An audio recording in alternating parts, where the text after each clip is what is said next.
too intense of an experience? Yeah, there's a geologist who's gone around doing Manchán Magan.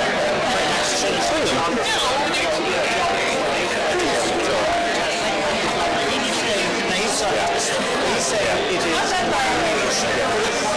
the journey of culture to Expect them to give us the all clear.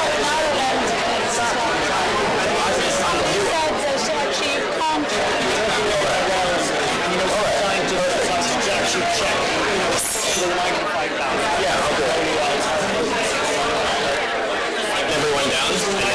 So it's not the truth beyond. Yeah, and there's that amazing spaceship area.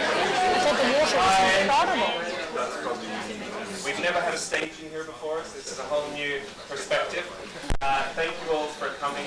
Thank you for braving the weather and getting out here. I'm going to hand over right now to Anja Murray, who's going to be hosting this panel discussion. But thank you all so much for being here and for anyone listening in on the live stream as well. Thank you.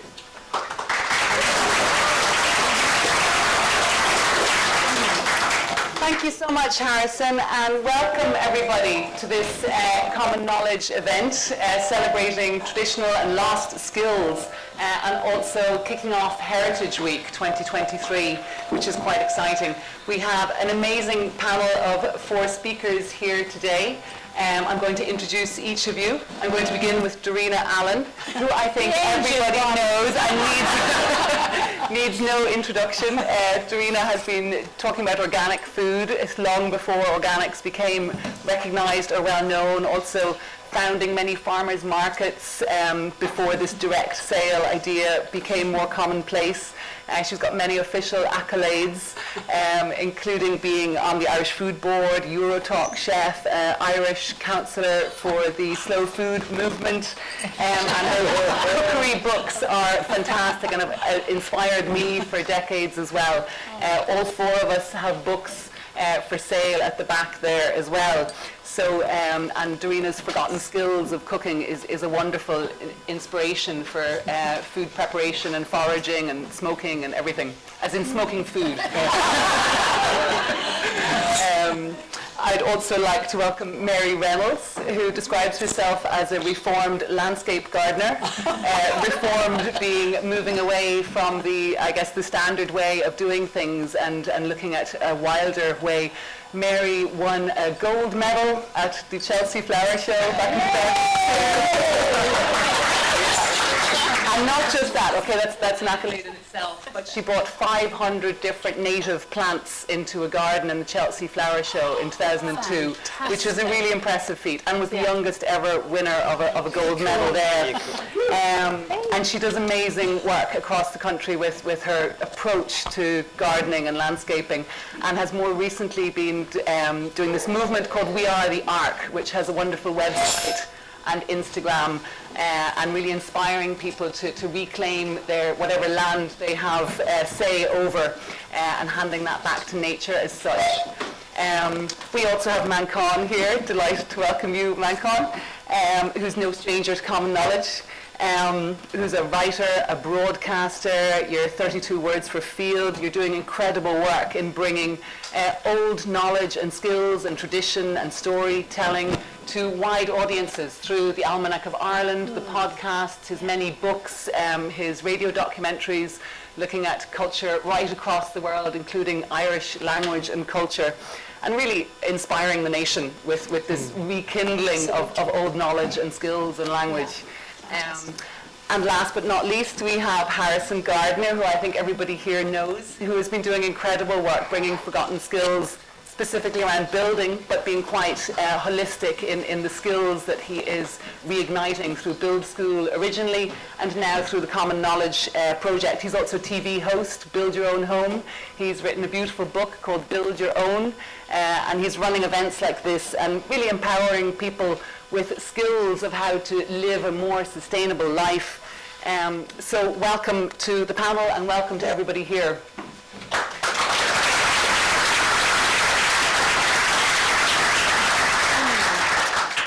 I'm going to kick off with a little bit about, I guess, the context of what we're here to talk about today.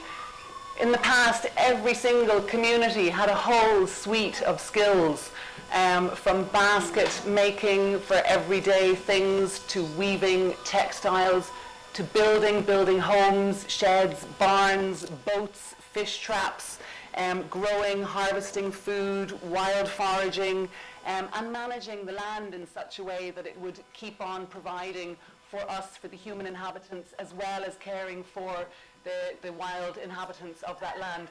And we have lost and are continuing to lose a lot of those skills at a really alarming rate, and it's quite a recent phenomenon that we are losing those skills, especially now in recent decades with mass production and the commodification of everything, both in terms of material things and the skills.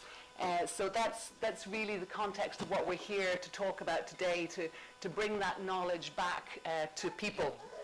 And I want to start with Harrison, because you've, I guess, brought the concept for today together, and that's the intersection of skills for building, for food, for land, and culture. And how do you see that holistic bringing together of those different aspects? How is that so important? Yeah, well, I guess the reason we're all sitting up here is that we all talk about these things a lot. The five of us have all written books about these things. We all talk about it. We keep getting microphones being put in front of us to talk about these ideas related to the different areas that we all work in, like you just described. And I think we're all talking about the same thing. We're all encouraging people to do the same thing, to take time to get connected to the land outside, to get connected to the communities that we're in, to get connected to ourselves and what it is that actually makes us happy and makes us want to do the things that are part of life, that life's made up of.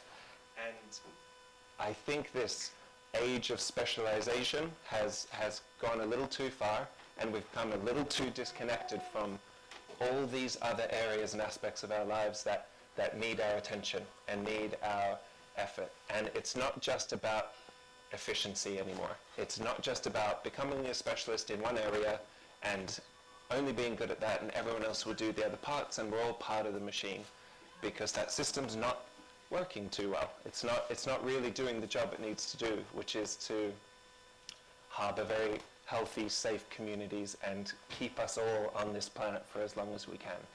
And I think it's because we're disconnected from all the other parts of our lives. I don't know enough about food. I don't know enough about nature. I know a lot about building, and I know about people's connection to building and what it can make them feel and how empowered someone can feel by starting to solve their own problems in a building sense.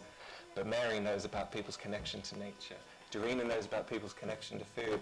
Manchán knows about people's connection to language. And Anja, you as well know about people's connection to nature and the landscape and the way we're meant to connect with it. And it's all the same thing. We're talking about the same thing in different areas. Yep, excellent.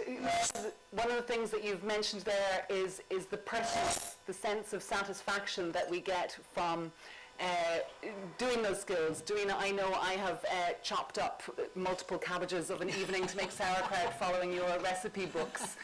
I've also spent a lot of time repointing stone walls, and all of these traditional skills that we learn, apart from being empowering, so good for our mental health. Like, I really love getting absorbed in these kind of activities. Darina, is this something that you would have been aware of when you started out? I mean, you're the cookery book of the lost skills, that's 20 years, forgotten skills, that's 20 years old or something. God, I can't remember. I can't remember what I wrote, but it's a couple of, no, not 20 years old, but a good bit anyway. Actually, that came about slightly, those who were here earlier when I was making a bit of soda bread, I was just telling how that book came about, because I was, when I was a child, during school holidays, there was no question of going to Lanzarote or wherever anybody goes nowadays, but you'd be sent off to your, in my case, I came from a little village in the Midlands in County Laois, so you'd be sent to your relatives in Tipperary who lived in the bog to get a bit of bog air for a couple of weeks. And my great aunt Lil, they lived on a farm and they cooked everything over the open fire. My great aunt, actually, they had quite a big farm. It was 750 acres, and Tipperary, a good bit of it was bog and stuff. But basically, my great uncle was very traditional, and he wanted things to stay as they were. And so much was cooked over the open fire, and they made, my great aunt made butter every couple of days. They killed their own pigs, and they, all of the sort of things that people just did then. So I learned all those skills as a child on these holidays, except they'd never, when they were killing the pig, they'd never let me watch. I was sent inside, and the boys were allowed to watch. I wasn't allowed to watch. But basically, anyway, to go, this Forgotten Skills book. So I was in the school about one morning, and about 5 weeks into a 12-week course, I saw a student running across the kitchen with a bowl in her hand, looking very flustered. And something about the way she was flustered, I said, "What's in the bowl?" And she said, "Oh, I was whipping cream and it's gone all funny, so I thought I'd give it to the hens." Now that would normally be a virtue, because we the scraps from the morning's cooking go into the hen's bucket and back as eggs a few days later, so that would be okay normally. But so I said, "Let me see," and I looked into her bowl, and of course she'd over-whipped the cream. And I said, "Look, stop! Don't throw that out. You've almost made butter." She said, "What? Now, am I a failure or what? 5 weeks into a 12-week course?" And a lot of people actually know that butter, they kind of know that butter comes from cream, but they don't know how it gets from cream to butter. So I said, "Look, hang on a minute," and I just put it back on the mixer.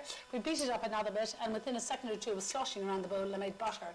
And like the whole class was practically gathered around me at this stage, wide-eyed.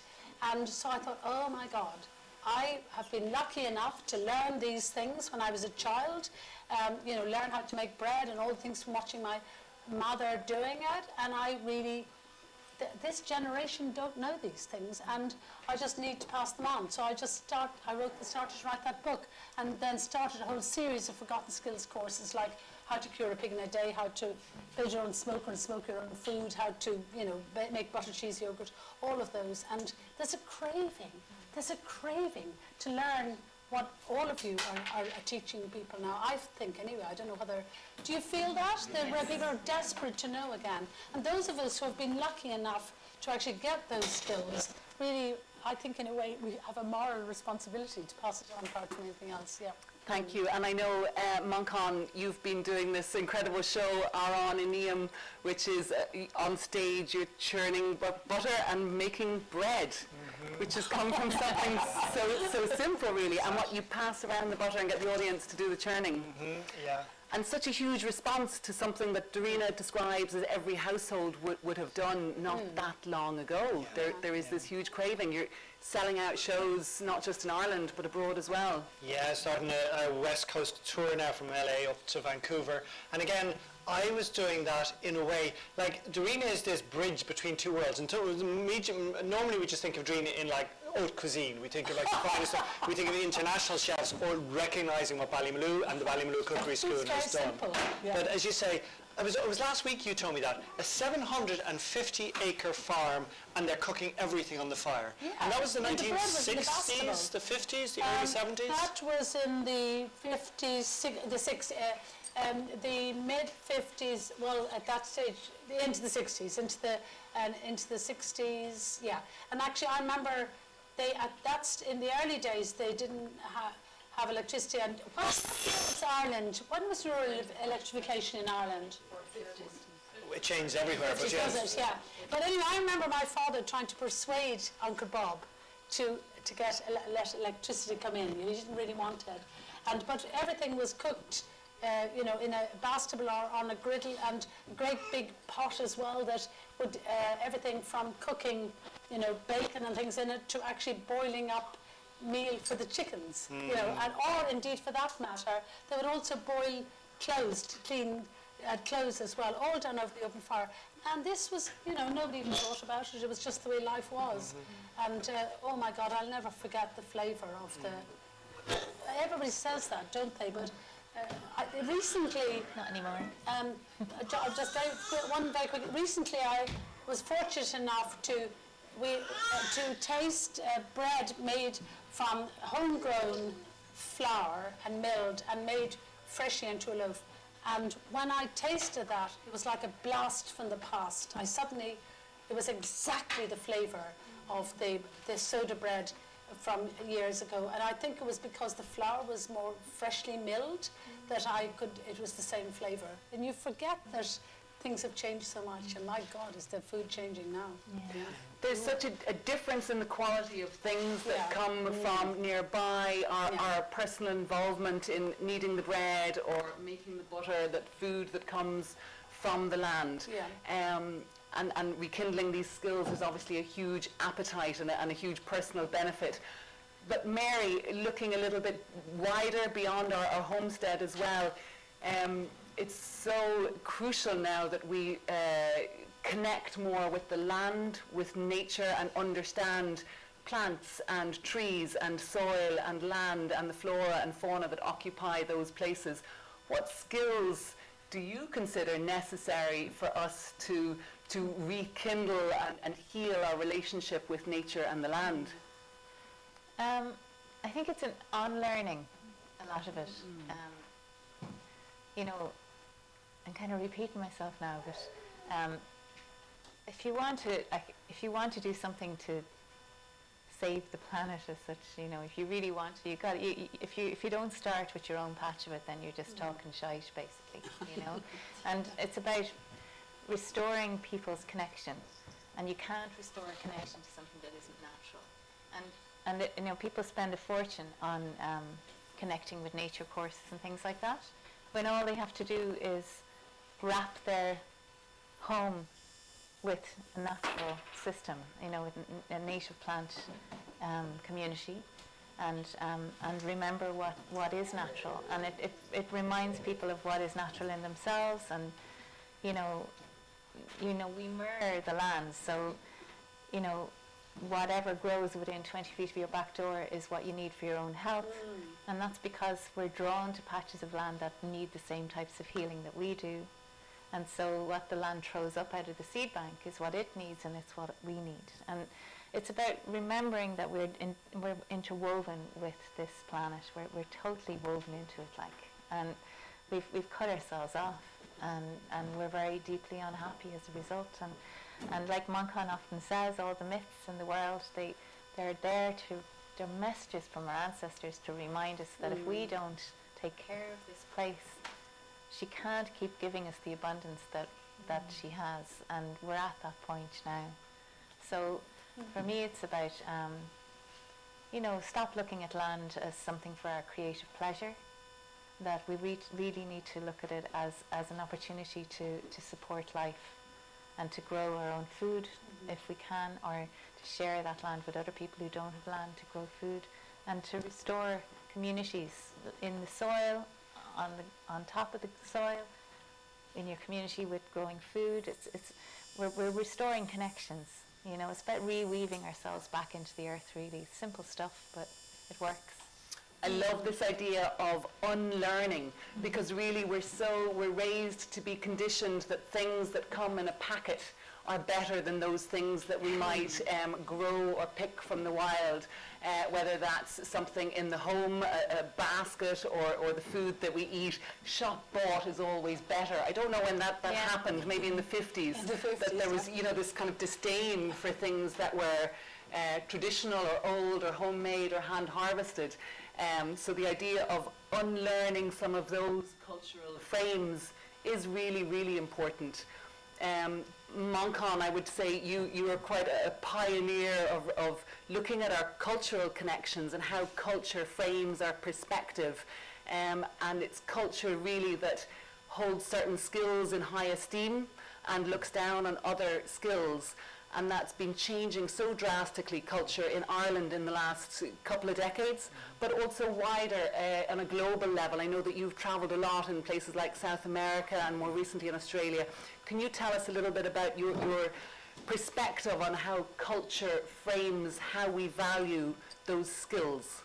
Yeah, well, just so if first, you know, if Darina was saying something was there in the 60s and 70s, and that's most of what I came from, was remembering that life I lived in West Kerry. So I was born and brought up in Dublin but a lot of my time in West Kerry in the 70s, where, you know, I never heard a word but, you know, of Irish. Wherever there was the stories, the songs, everything was Irish and was connected to that place, connected to Crum Dove, the dark pagan god that was up on Mount Brandon. and the things we were doing when those stories, we were telling, we were cutting hay with a sickle or with a scythe and making haystacks. We were bringing the milk over on a horse and cart over to the creamery.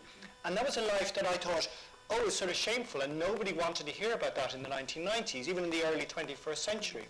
And then, Harrison and I met through the Fumbly, this cafe in Dublin, where these young people in their late 20s and early 30s suddenly were interested in these things, just like the young students were coming to Darina's classes, realizing for them this isn't a thing of shame anymore. The culture, the crafts, they felt this urgency. So if this show I do, it was an amalgamation, saying, could I connect all that vast story of lore, of words, of culture, of myth, into these almost what are now sort of sexy pastimes of weaving or basket making or stone wall building, combine those two. Because not only are they becoming popular, but there's also people are realizing they're becoming therapeutic.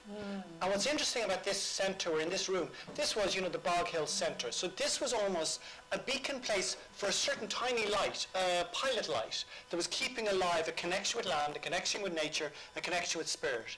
And during the 80s and the 90s, it was a tiny pilot light. And now you have common knowledge, but you have everyone in this room. We're all preaching to the converted. We're all interested in these things, but we all realize we're a lot bigger than the small, the tiny alternative group that were keeping the light alive. There's now so much more people interested in old crafts, in culture, in building and technology, in realizing that there's an urgency now. So almost like during the 1910s and the 1920s, during the movement for independence, you had people, poets and idealists meeting together in back rooms trying to think, how do we bring the movement forward? How do we bring these stories of Finn McCool and Cuchulainn with an idealism, with a vision, with how to reforest Ireland? And they did, they got independence. This is almost a new group meeting in back rooms. And the idea this came to me was in Jim of the Mill in Courtney Reel's place in Tipperary, which is another, a bit like Common Knowledge Hub, these hubs where radical people are rethinking. And everyone in this room, already even the people I've talked to, everyone has a project. They all are more entitled to be on this stage. They all have visions and dreams. And so we're all realizing there's work to be done. And we all know the things that need to be done. And so we gather together here almost for further inspiration and to pat each other on our back and to realize we need to go get out from here and find what is the best way. And the beautiful thing about Mary, as you said, what a life she's had, from a gold medal in Chelsea to so many other careers, to being an international garden designer, to turning her back on that, to so many, and now has come up with one simple idea, this ARC idea, which I know you talked about earlier, but it'd be lovely just to go over the briefings of it again. And my Arana Gazim, a simple idea, but it's hitting home. And, Darina has had, her name and her title, what she was at the forefront of things, for generations. And now there's this a whole other era of Darina, where all the thoughts she was saying that are now 75.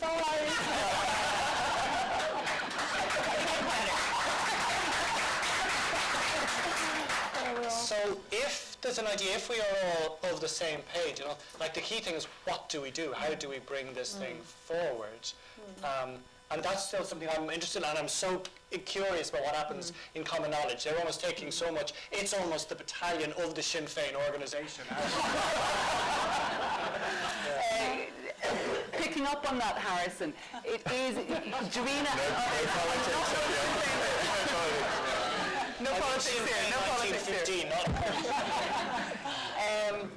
This idea, Darina, you've been pioneering this, bringing back these skills, and Harrison, you're now widening and bringing in, hundreds of people each year and training up in lost skills. How do we magnify that? How do we kind of really get more and more people on board with traditional skills, whether it's foraging or building or gardening or nature care?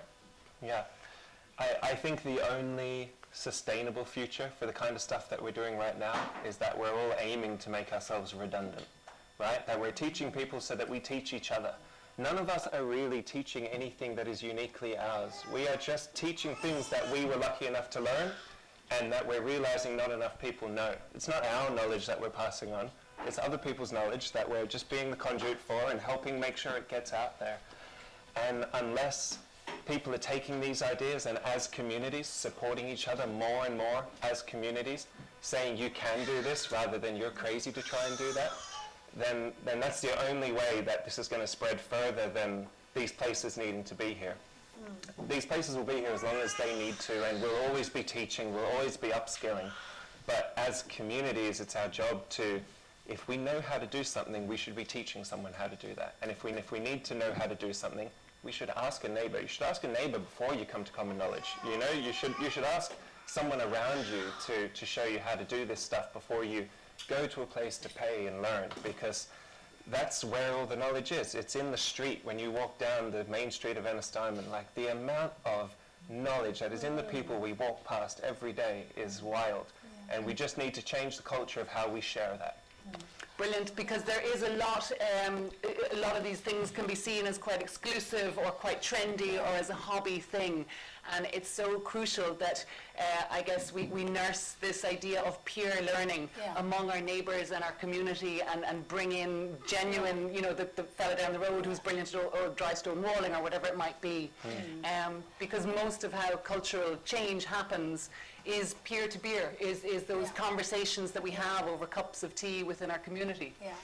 So that's, thanks for flagging that, But in a funny way, I feel we're kind of almost pushing an open door now, in a funny way, because, you know, apart from there's a lovely little story about bread, actually, which this older man who was going through a very difficult time came to the school a number of years ago. It might be 20-something years ago now, and his wife had died from, she'd had dementia, and he used to cook for her, and he found this was the only way he could, you know, manage to communicate with her. He came down to school, he learned how to make a loaf of soda bread. And so and this was wonderful just to connect with his wife, but also then, when he was in the local mall or whatever, he would see lots of people sitting on their own. He realized there were a lot of, you know, maybe widowers or whatever, sitting lonely, kind of passing the time. And so he'd sit down beside them and he'd invite them to come back to his house, and he'd show them how to make a loaf of bread, provided, and you know, they'd chat and all that. It was a lovely way, and they provided that they then pass the skill on to somebody else. And it's exactly what you're talking about in a funny way. And it's called, he started this thing called Pass It On. And so it's going from one person to another. It did lots of things that the elderly people could connect with each other. So it's a sort of, one could do that in a whole lot of different ways, really. And so, I had another point and I've forgotten it. That's okay. To pick up on that, again, I've done some workshops with youth groups around climate anxiety and how a lot of young people in particular feel really overwhelmed by what's happening in terms of biodiversity crisis and climate change as well.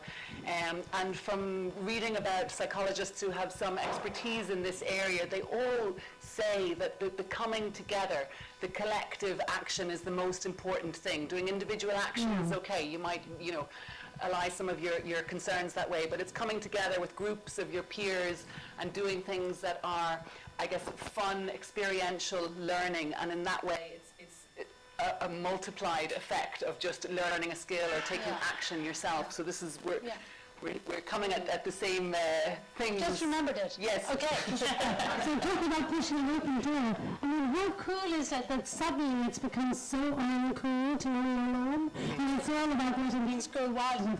Is that not fantastic?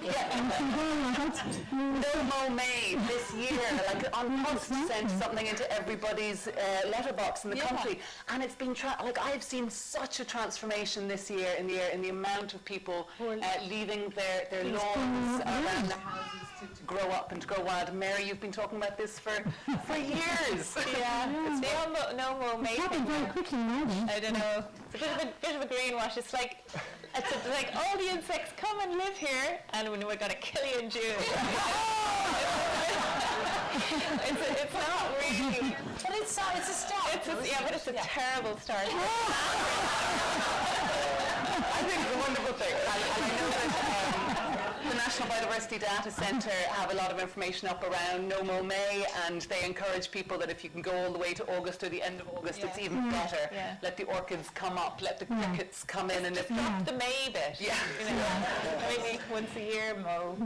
You would have forgotten how to use the lawnmower by the end of May. That's okay too.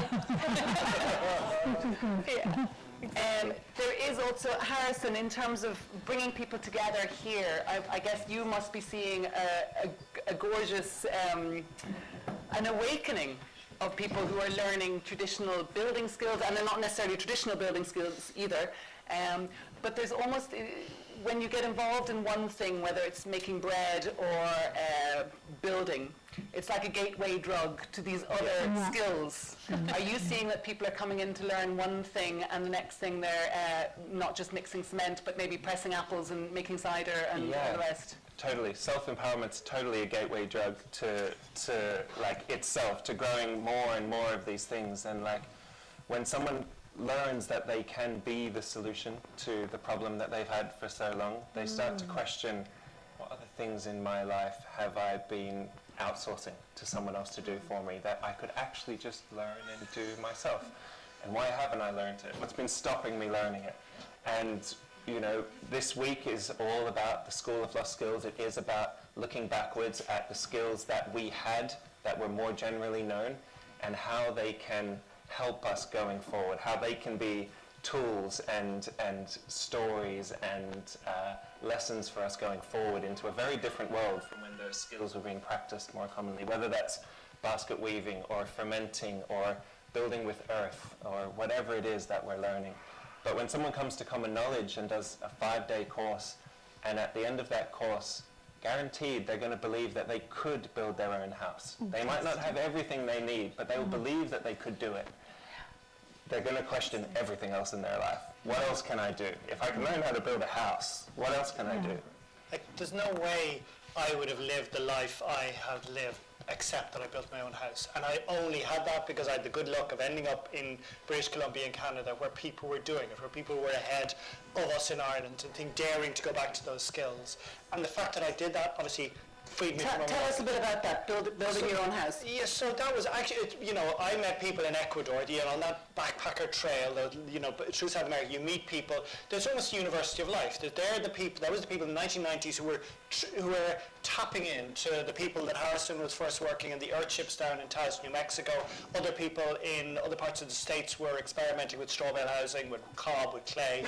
And you know, this was almost, you travel and you meet these people and realize, oh my God, there's a potential. So my choices by being brought up in Dublin 4, either 1970s in Kerry, which was a dark, very poor place, where the only chance was to get the Morans bus to London, you know, if there was any challenge going on.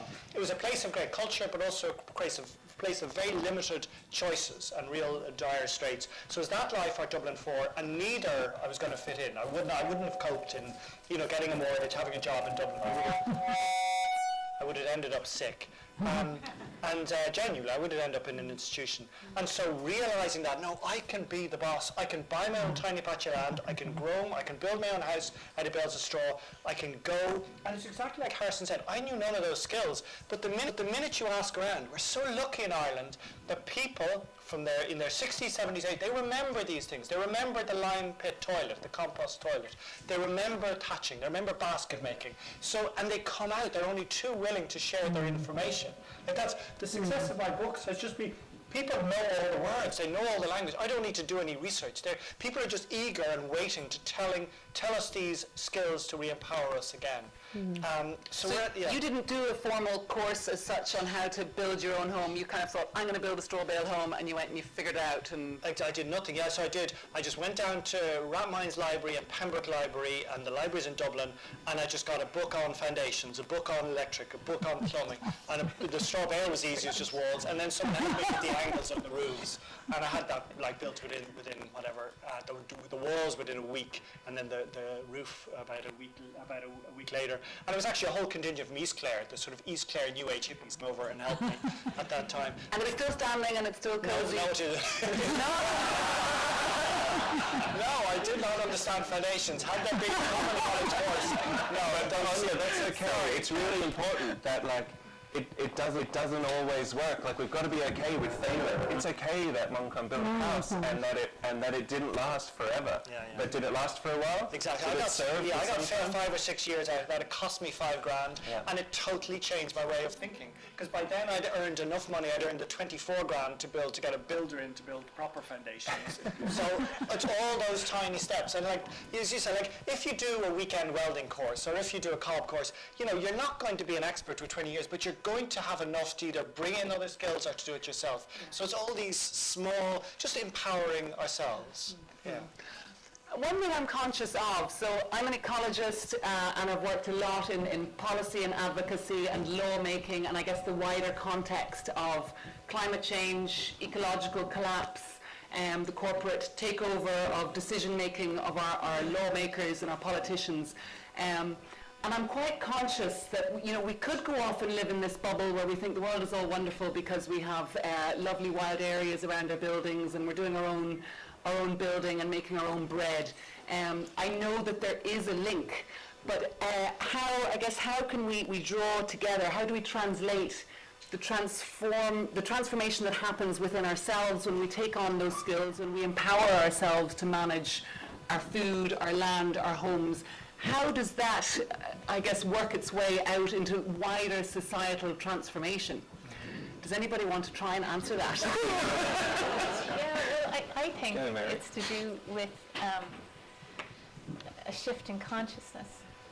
And I think that the shift is happening, you know, and at some point, you know, the gobshite politicians will become outdated and unimportant because we realize that we're going to have to change everything, including our political, social structures and everything like that. It all has to change. Everything has to change. And it's starting, all the greatest changes in the world came from the ground up, from small groups of like-minded people who are passionate about what they were doing. And that's what's happening right now. And Darina, you mentioned earlier when you did the bread making demonstration that we've handed away so much power to corporations and the like, and it's about bringing that back to ourselves. I think it's sort of, in a way, in our busy lives, we often get stopped to think what's happening. We don't really, I think, often realise that we've almost handed over control completely over the way we live our lives, over the food we eat and everything, to multinational food companies who really, our health is not their responsibility. Their responsibility is to their shareholders. And so a lot of the time we have no idea how our food is produced, where it comes from. The most important thing in our lives that actually keeps us alive, we actually have totally handed over, and we know at this stage that processed food, the ultra-processed food is killing us. I mean, I'm not using that word lightly.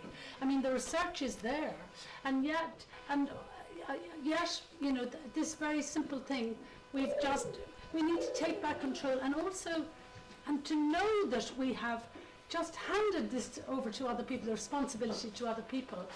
But there's also the thing of the satisfaction of doing something yourself. I mean, it's quite a different thing. Sorry, we keep going back to bread, it's not the only thing we do. But, you know, literally, of course you can jump into the car and go down to the village or go to the supermarket and get yourself a loaf of bread and come back and cut it, that's fine. But basically, it's not like turning on the oven, putting a few ingredients into a bowl, mixing it, bunging it into the oven, and it comes out. And the satisfaction that you get from the fact that you made it, or that you wallpapered a room, or that you planted a packet of seeds and they grew. The magic of sowing seeds and waiting for it to just, what do you call it when it... Germinate. Rises.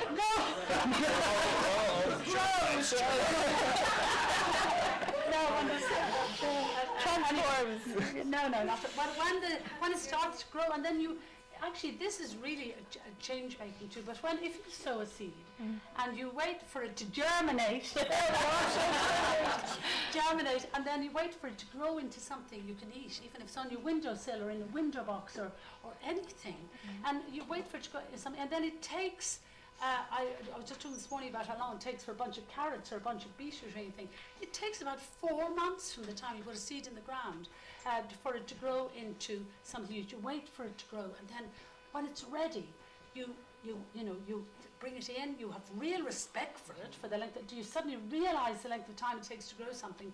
You want to eat every scrap of it, you don't want to waste a single bit of it. You suddenly realize that actually, how can food be this cheap? How can you go into a discounter and buy how can it be done that you can buy a bunch of carrots or beetroot for maybe €1? And remember that the farmer has probably, lucky if they get more than 30% of that, or 33%. How can it be done? It cannot be done for farmers and food producers to produce food for that price. They cannot produce nourishing, wholesome food for that price. So if you grow something yourself, you realize it gives you all this greater understanding. I mean, with beets, for example, we'll use the beetroot. You'll chop up the stalks and cook them and toss them in olive oil, and the leaves then you can make into a salad. So you'll use, because you've grown it yourself, and the satisfaction and the understanding, and you want to hug every farmer you see after that, and because you realize how much work, and how lucky are we when we have somebody in our area who's prepared to grow, as there are many people here in Clogher, to grow vegetables organically, sell them at the farmers market. And that's the kind of really nourishing, real food that is keeping us healthy, and all of that. I just feel we should hug them. It comes back to value and how much we value stuff. And if you do stuff yourself, by God, you value it in a different way. Yes. Even if it's only taking up the hem of your skirt or something. Yep. Yeah. We value the things more when we're involved in the process of producing them. Yes. But there's also, back to where we started, there's that personal sense of satisfaction and connection that we get through making or creating or growing or tending to gardens or wild spaces ourselves. And I think that the more disconnected we become from those processes, the more unhappy we become. And the more unhappy we are, the better consumers we are. Because we go out and we shop to fill that void, and we take and buy more stuff. So that's another way in which empowering and reconnecting with those skills really helps us to break free a little bit more from this cycle of overconsumption, which is really the main thing that's driving the death of the planet. I think, little bit by little bit too. It doesn't have to be everything. I think, Anja, you were sort of hinting at, is this an isolated, atomized thing? Like if we're saying, oh, build your own house, and was used to, as we know, the majority of people are living in cities, so how practical are these things on a scale? Like in one way, we're the wrong panel, I suppose, to address the thresholds of cities, although Mary has done a fair amount. But I remember when I ran for the election 2016 in Longford, Westmeath, I realised we all have a community centre. Most of it is either around the church or around the GAA hall. And these are now sterile clinical areas, and so when we have a death in the community, we go to either the community hall in the GA or at the back of the pub. And when we have our old folks, we might have a private retirement home run by a private company for profit. But what we'd love is the community to own these things, to have a community garden, because so many of our young teenagers, or particularly our young boys, are going to get a time where they're questioning things, where they need space, where we are all, challenged mental health. So there's an idea that every community does want to do these things communally. And the beautiful thing about Common Knowledge, and to be fair, the Ballymaloo Cookery School, it was about seeding. It wasn't about creating one person to set up on their own. It was about putting people out there who could. Now, we know it's a lot more challenging to work in community, and I'm particularly bad at it. I do everything on my own. But what inspires me is that it isn't just isolated Mayfainers going out and doing them for themselves. Actually, now whether that's scalable from a community where I am, from a few hundred people, to a city, it is more challenging again. But I think it's doable. Mary, I know you've done some work with GAA and other groups looking at how they manage their land. Is that right? Well, tried. How has that experience been? It's difficult because it's a huge challenge for people. I mean, they've been taught they've been taught to equate tidiness with care, and so moving away from that is a process. And so when you can't really tell people to do anything. Words don't teach, So you really have to go back to inspiring them to do it, and hoping that, like everyone here, or that was at the ARC talk earlier, like I was saying to them, I called it "We Are the ARC" because I can't do it all, you know, and if all of ye go out and talk to somebody in your own club or in, you know, in your own community and your Tidy Towns committee or whatever it is, and try and, you know, instill a sense of doing things differently and why, I know, and that's really all we can do, because giving people lectures just never works, like, you know, so it has to be done with just by showing people something different. you Yeah, know? again, we come back to community learning, shared skills, and the influence of peers, where we inspire others to come along on a journey with us and learn from others. I'm conscious that we're coming up to about an hour, and we're going to open up to questions from the audience as well. But would any of you like to contribute anything in particular that's come up that you haven't had a chance to say yet?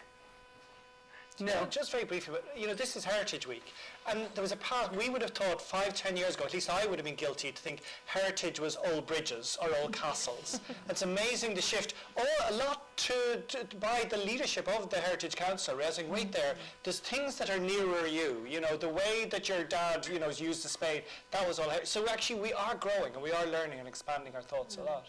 And they are, so heritage as well encompasses built and natural heritage, and a lot of those are quite intertwined as well, how we manage the land and what kind of tools and skills we would use and processes, There's a lovely, actually I don't know if any of you know of Todmorden in the UK.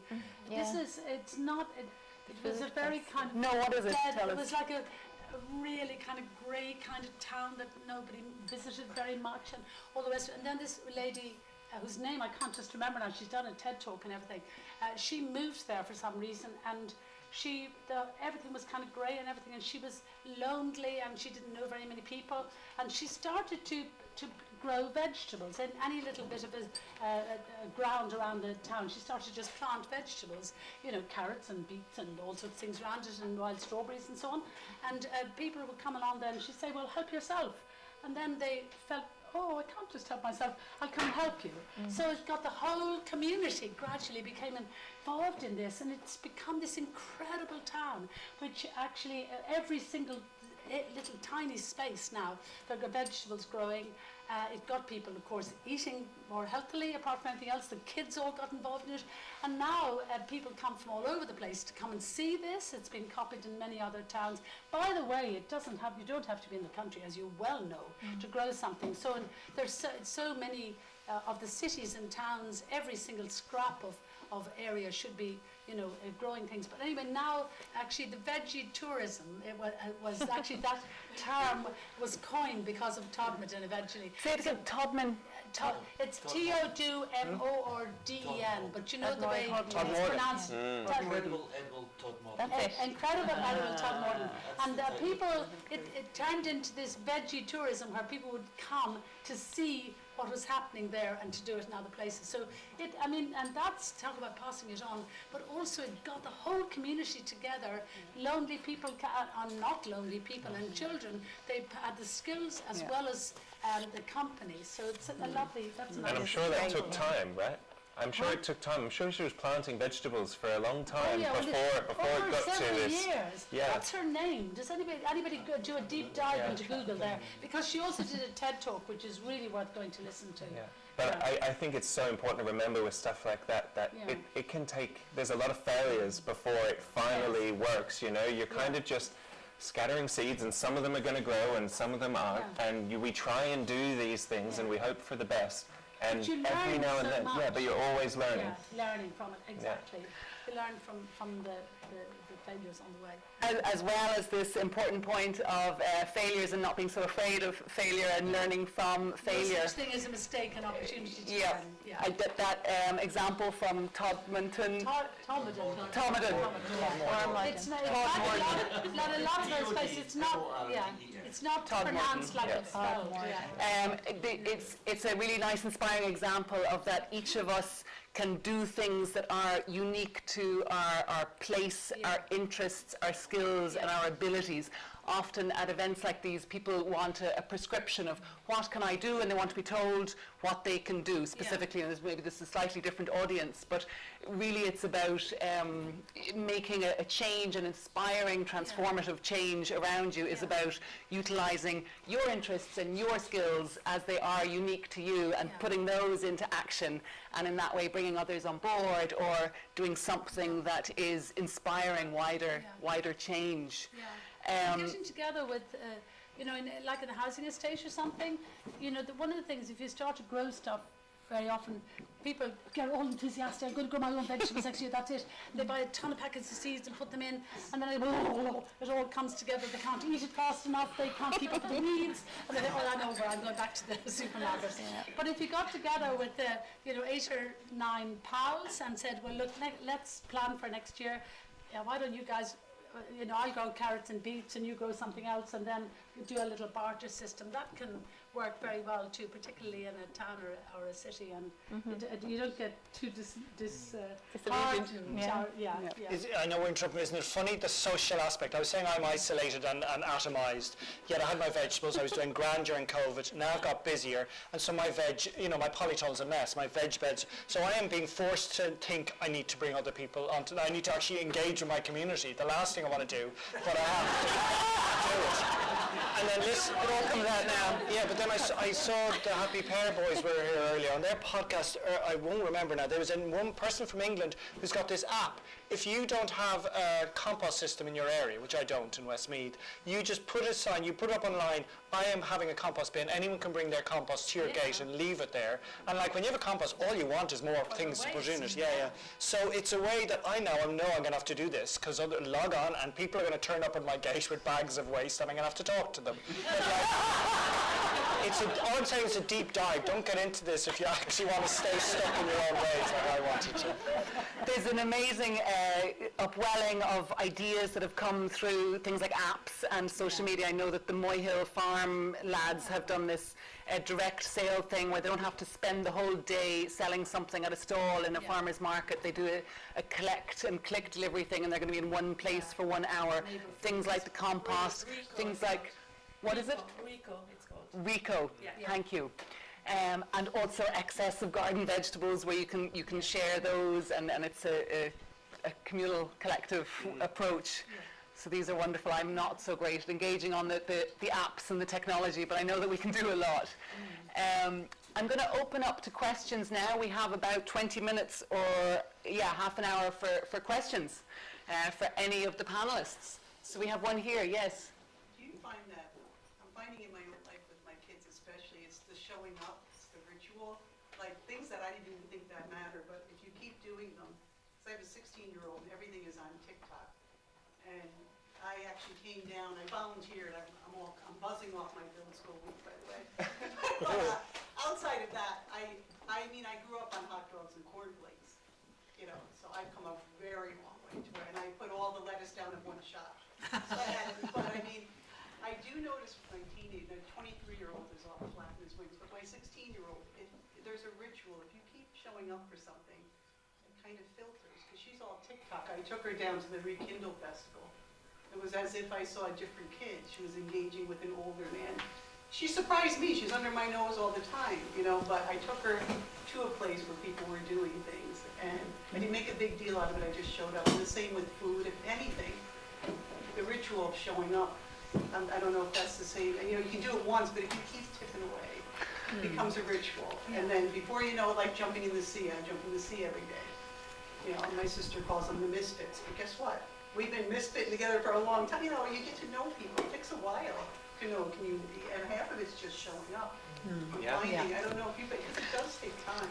The one thing I can think of that reminds me of is feeding sourdough and having to just feed it all the time and tend to this sourdough. Does anybody have any comments on the importance of routine and habit and not having to elect to do something? Well, with the sourdough, it's like, remember, looking on it like a child or a pet. It has to be fed, otherwise expires, that's it. Yep, Yeah, yep. yeah. Yeah, and then sometimes you bake it and it's terrible and you don't get the gratitude out of it. Still, it's your fault, you know.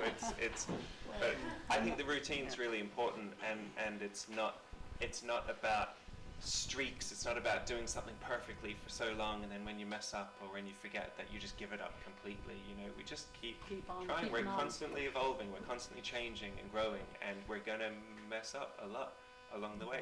And we can't let that mean that we can't do that thing, or we can't grow these things or make these things or try and learn these things. You know.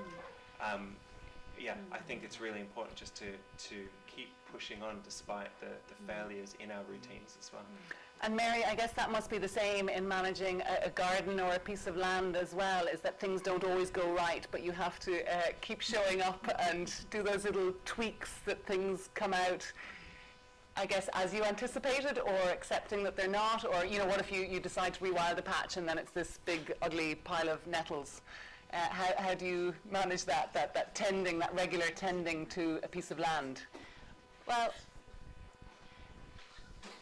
there's so much in that, really. There's, I would be looking for the nettles. Yeah. I want the nettles. So I get people to try and shift their way of looking at land rather as something for their visual pleasure into something of, you know, of becoming a steward and seeing how you can support it to support as much life as possible. So it's really about allowing the land to lead, and then seeing what you can do to support it. And like and my own ark is not exactly perfect. Like, people always expect my place to be amazing. Now, it has a wonderful energy to it, but it's just me and two fairly useless teenagers, so it's nothing. I love them to bits, by the way, just in case they are, but believe me, they're not. They, you know, I don't have much physical help, so I have a lot of land to work with, and so it's not what it should be, but I'm doing my best, and I think that's really all anyone can do, you know. And I think it's really, really important what you've just said there about looking at it in a different way, because every weed, what we would, you know, weed is what we call weeds. Well, actually, oftentimes from the point of view of foraging, where other people see weeds, I see dinner, actually. But apart from that, weed is just telling us something. A weed is telling us something about the soil, about what's in the soil, what it's needed. So they're tremendous. We can learn so much. I don't know so little about this, but I do know that a weed is, you know, you'll have one kind of weed in one area because the soil is compacted or something, or because it doesn't have, it has silica in it, or that sort of thing. So the weeds, it can be a whole, so you look at it in a whole different way. Instead of thinking that's a mess, you think, oh my God, that's really interesting that they're there, and why is that there? And, you know, the ragwort that everybody would be, you know, actually summoned for years ago, because there's so much more of that around now. The cinnabar moth, which was practically gone, there's lots and lots of those moths again. The nettles, of course, they're a breeding ground Huge for all amount sorts of creatures, things.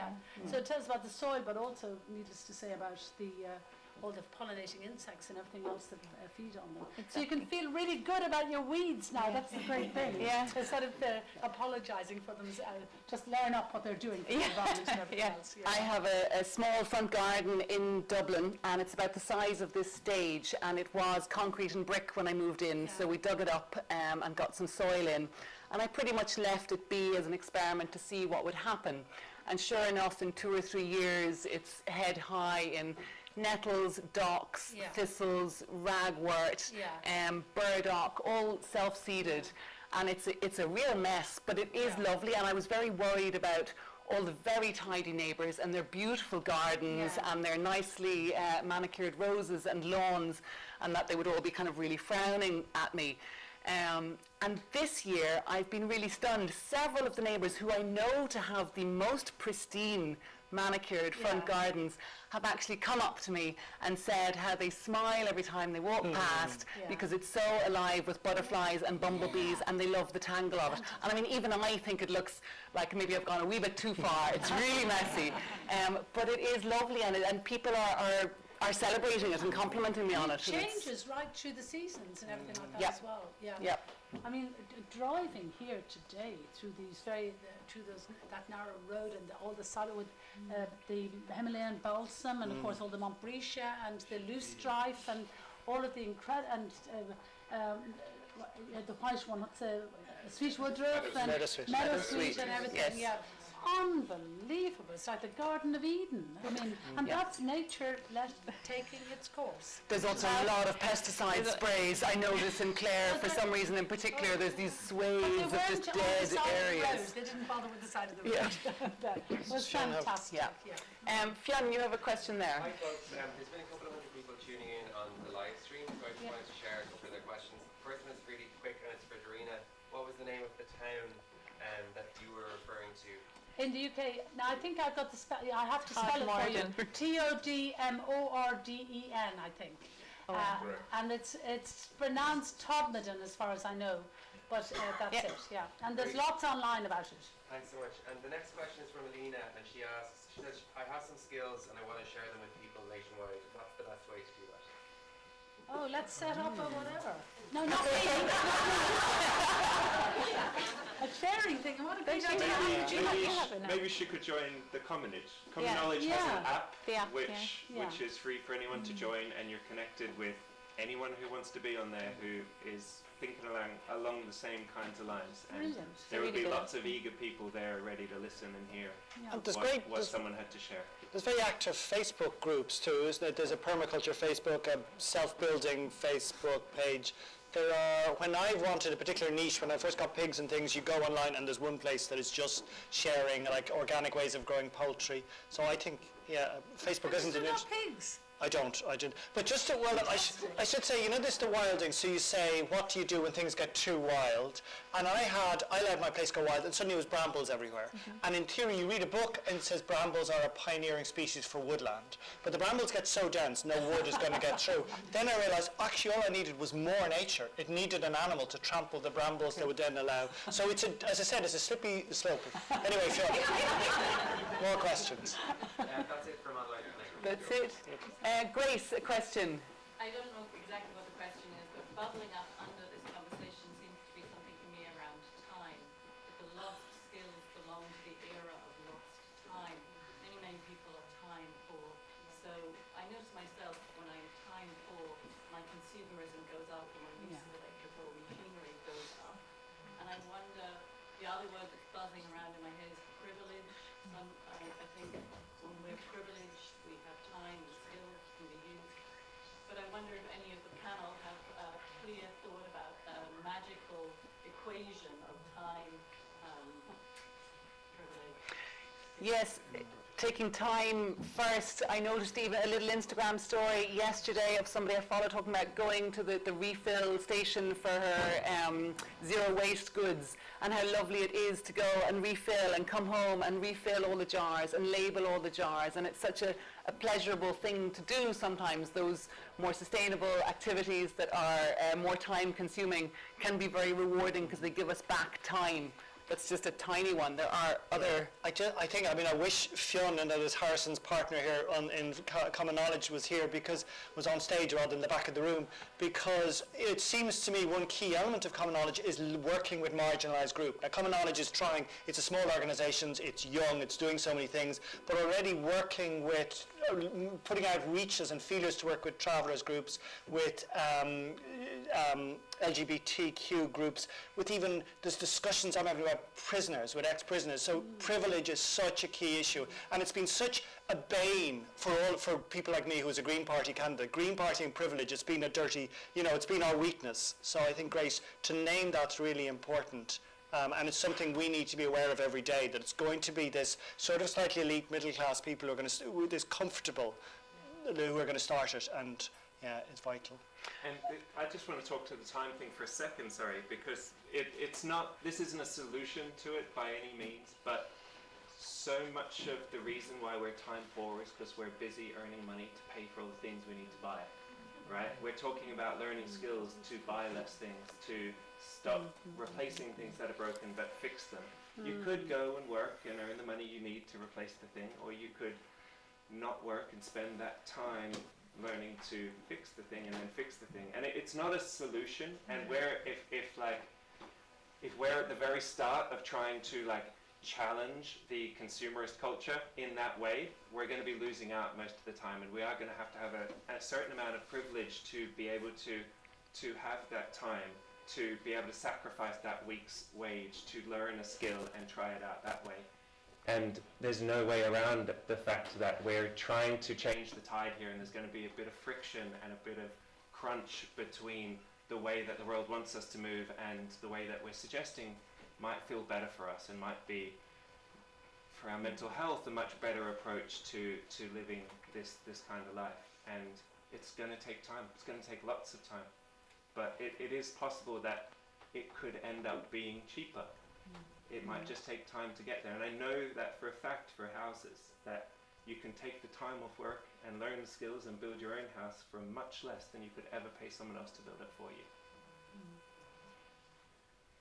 It's interesting as well when we think about traditional skills and societies in the past in Ireland or across the world. Manchán, you might contribute to this, but that a lot of the skills that we're talking about were by peasantry, and I talk about peasant in the best of ways, in people who are connected to the land and had those skills of working the land and providing for themselves.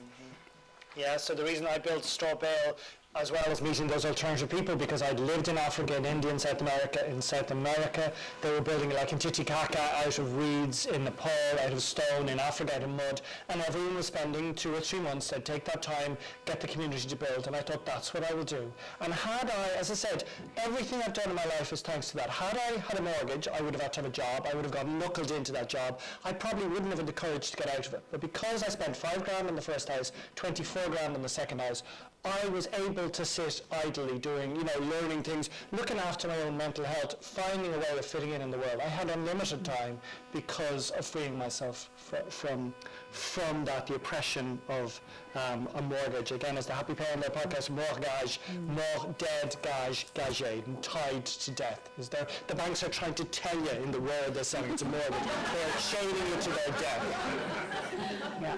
But I just, Harrison, briefly, what are the figures? So many people who come to the build school, a certain percentage, that's their wish. What's the reality? What are the prices you could build a house for as opposed to buying a house? Depends on the size of the Depends house, on the I house, but it's so much less. You got to understand, when you get someone to build a house for you, what you're doing is asking them to take the responsibility for you. You're not just asking them to build a house for you, but you're asking them to turn your home into a product, to guarantee that product to last for a certain amount of time. It just becomes another packaged good that we're buying, and you're asking for a certain thing, and most of the price is really going on that person committing to making sure that thing's going to work for 10 or 15 years, or until they move to another part of the country where you can't find them anymore. And it's so much simpler than that. The material price of a house is no different if you are buying the materials or if the builder is buying the materials. And if the material price of your house is only 1/3 of the total cost that you're paying, that's what it can cost you to build your own house, if you can make the time to do it.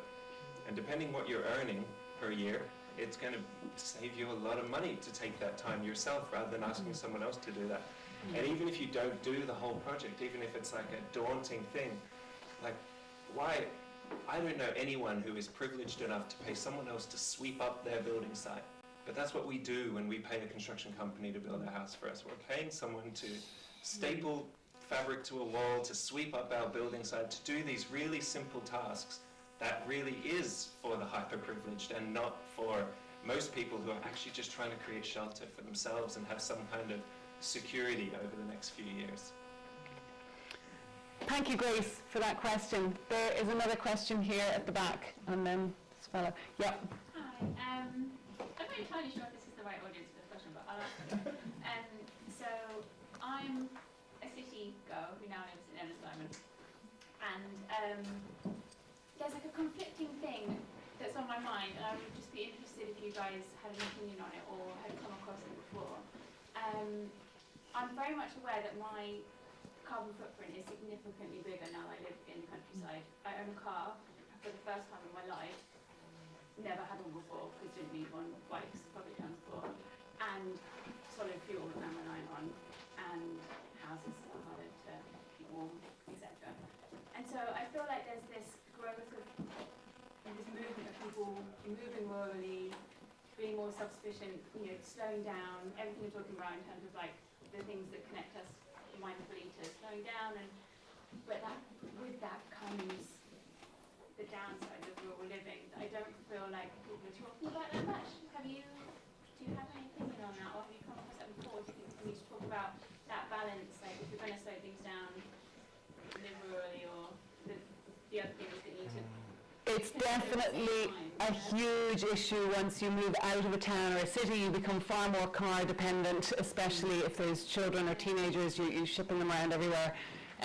Better public transport, rural public transport is really important. I have seen improvements in the last few years. It's already getting a lot better. But we need to keep pushing for better public transport, rural public transport. And that means asking local politicians for that, but also using the public transport, rural public transport, because the more people who use it, the more momentum it gains and the more feasible it becomes. I would love to see more rural car share, so whether it's electric cars or otherwise, but a car sharing idea, this idea that every household needs not even one but 2 cars is crazy. And again, like other things we've been talking about, it's a bit of a mindset change. We're used to the convenience of being able to go to the shop whenever we need to, or go anywhere we want when we want, and getting used to that reduced convenience of car sharing, lift sharing, and public transport. But it's a really challenging thing for sure, the carbon footprint that goes up. Are you wanting to answer that question, or can I? It's related to that question. Yeah. In fact, having the possibility to walk along a road, have a footpath. I mean, I notice if I'm walking, it's like I'm not supposed to be anywhere near the road. I have as much right as anybody in a car to walk along the road, but particularly in this country, I notice in some other countries, they will build a bridge and they leave an extra port in case they have to put in another lane. Here, we won't. We'll build it and then we'll have to do the whole business over again, put in an extra lane. And it would be so much easier for many people to just get to a shop if they could safely walk there or cycle there and cycle home without getting killed. Thank you for that. Yeah. Active travel is really crucial, and we have again a mindset that we accept the dominion of the car on our roads, and that makes it unsafe to walk or to cycle, and we need to challenge that more. Yeah. I think just to answer the housing part of your comment, that there's no reason a house in the countryside should be any less efficient or sustainable than a house in the city. But at the point where we are now, they're not there. It's taking longer because it's really up to each individual to make that choice to turn their house into something that's more sustainable and more efficient. And it's hard, but there's the energy conversation is huge, and solid fuel isn't necessarily the enemy, right? Energy is energy. We're finding all these different ways to create it. We're using electricity a lot now, but Manchán has a wood forest on his land, not throwing you under the bus there. I have a wood forest on my land as well. So does Mary. I still burn wood in my house because it's what I actually have. It's what's right there in front of me to use. And it's not the enemy, it's just that we've been doing this stuff in the wrong way for a long time, that we've lost the sustainable way to do it. And there's all these new building practices that we can bring in that can really help. This is where we need to look forward at the same time as looking backwards. We're not saying go back to the stone cottages and put the thatch roofs on your houses and be happy with the damp floors. That's not the future. But it's saying, what can we learn from these buildings that have literally been standing unattended for 200 years with no maintenance? What is the magic that's keeping those buildings standing? And how can we mix it with all of the new stuff that we've learned? All the ways we've learned to keep ourselves warm, to keep ourselves dry, to keep the heat in, and be more efficient with how we use energy. Also planning, so our national approach to housing and planning is relevant to that question as well, because if we live in clustered settlements, whether that's towns or sustainable communities, there's a lot less need to drive as much as when we're in very dispersed one-off housing. So planning is a big part of that. We had another question, this guy at the back there. Yeah, I forgotten how I just wanted to share an observation that I see a common thread running through the panel of having, a deep curiosity about something and having that to play with. And I think it's in the context of, like climate anxiety and that inability to actually absorb yourself, immerse yourself in something without distraction and without consumption via the phone or whatever. I think when and relating to the question about time as well, Grace made a point about time. When you're immersed in something that that just absorbs your attention and your interest, that becomes a playful thing, and that's not something that just passes. It's something that's with you all the time. And it's not a 9 to 5, it's something that's with you all the time. And as you get deeper into that, the improvements and the answers emerge and kind of unravel from that attention that you pay. So that's really it. So I think in the context of mortgages and the grip that society has on our population, how many people are just spending most of their lives doing things that are just monotonous, they don't really mean much to them, or they don't really feel that they're contributing anything meaningful to themselves or to others, but they're just doing a job that needs to be done to keep the thing ticking over and keep the thing moving and keep making money for somebody. So that's really it, that I think when you find something that isn't that, and you can occupy yourself with that, even if it's only a small portion of your day or your week, if you can find that, and I think all of you inspire other people to find those things and to encourage people to scratch that itch that we all have an instinct. There's and I think it comes from the frustrations that all of us have voiced frustrations with how things are versus how things should be. But I think that fuels the curiosity, and that fuels that unraveling of answers and improvement. Thank you for that. Yeah, I myself am a big advocate of time to do nothing, time to be bored, to potter, to spend time in nature, or spend time doing whatever, as I said, pointing a wall or kneading bread. Myself, most of my best ideas over the last 20 years for projects have been when I'm sanding the ceiling or something like that. That creativity fuels our curiosity and creating that space, and also for our own ideas, but to reflect upon our place in the world, whether individually or societally, where we're going. It's really important to have that time and space to really reflect and consider our place in the world. So thank you for that. Would anybody else like to respond? No. We're coming close to time. We have time for about 2 or 3 more questions, depending how long the questions are. Does anybody else have a question? Yes, there. Just sharing your story there. When I lived in Cuba, the headline news at 6 o'clock was, the harvesting of carrots. That was the headline news, or mangoes the next day. To understand all good news rather than the news that we're used to. Celebrating, a harvest. That was their headline news every day. And in Cuba, they have a group of these experts of experts for small-scale back garden growing, and so doing without chemicals. So any community that just has an infestation of a particular weed or insect, and one community finds a solution, then those experts, they're like their equivalent of Tagish, but they just, for people with the back garden with vegetables growing, they go to everyone else. So every community, the information is being passed around by these, and these experts are going out and they will spend the whole day with an individual person or garden. So I love the point you said about Ennistymen. The reality of us moving to the land and creating one-off houses is detrimental. There's almost what's happening with the Bitcoin bros and this tech millionaires from Silicon Valley going to New Zealand and buying their own atomized houses and living idealistic organic lives but cutting us from everyone else. The equivalent in Ireland is almost a new Ennistymen set, Don't diss it. I think I'm speaking to the room. I think Connecting there. yeah, but so there's an onus on us in the future, because as you say, cities, if there's a lot of people on Earth, you are expending less energy in the city.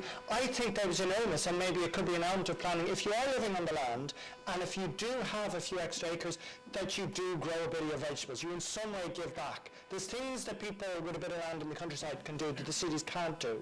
So it's not us just taking pristine land and putting a gate around it and cutting ourselves off from the community. It's there's an ownership. If we have the honour to live in nature, then I think we have to do something that supports back to the cities. And Cuba has nailed it. Not only is every free patch of the land in Cuba, in a Cuban city, growing vegetables for that community, but every family in the countryside is also growing vegetables. And because it's so hard to grow vegetables without chemicals, particularly when we get used to it, we have to relearn what our ancestors knew, you just have this team of experts going around. And all of these things, like, so here's common knowledge, involved with Home Tree down in Clare too.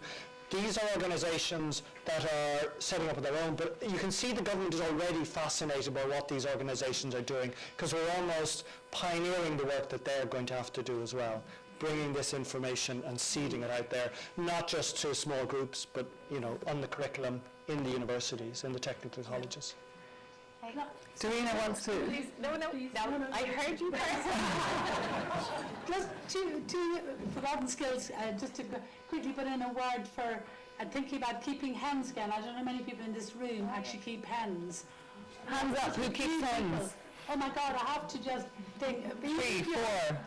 About, you need some grass, obviously.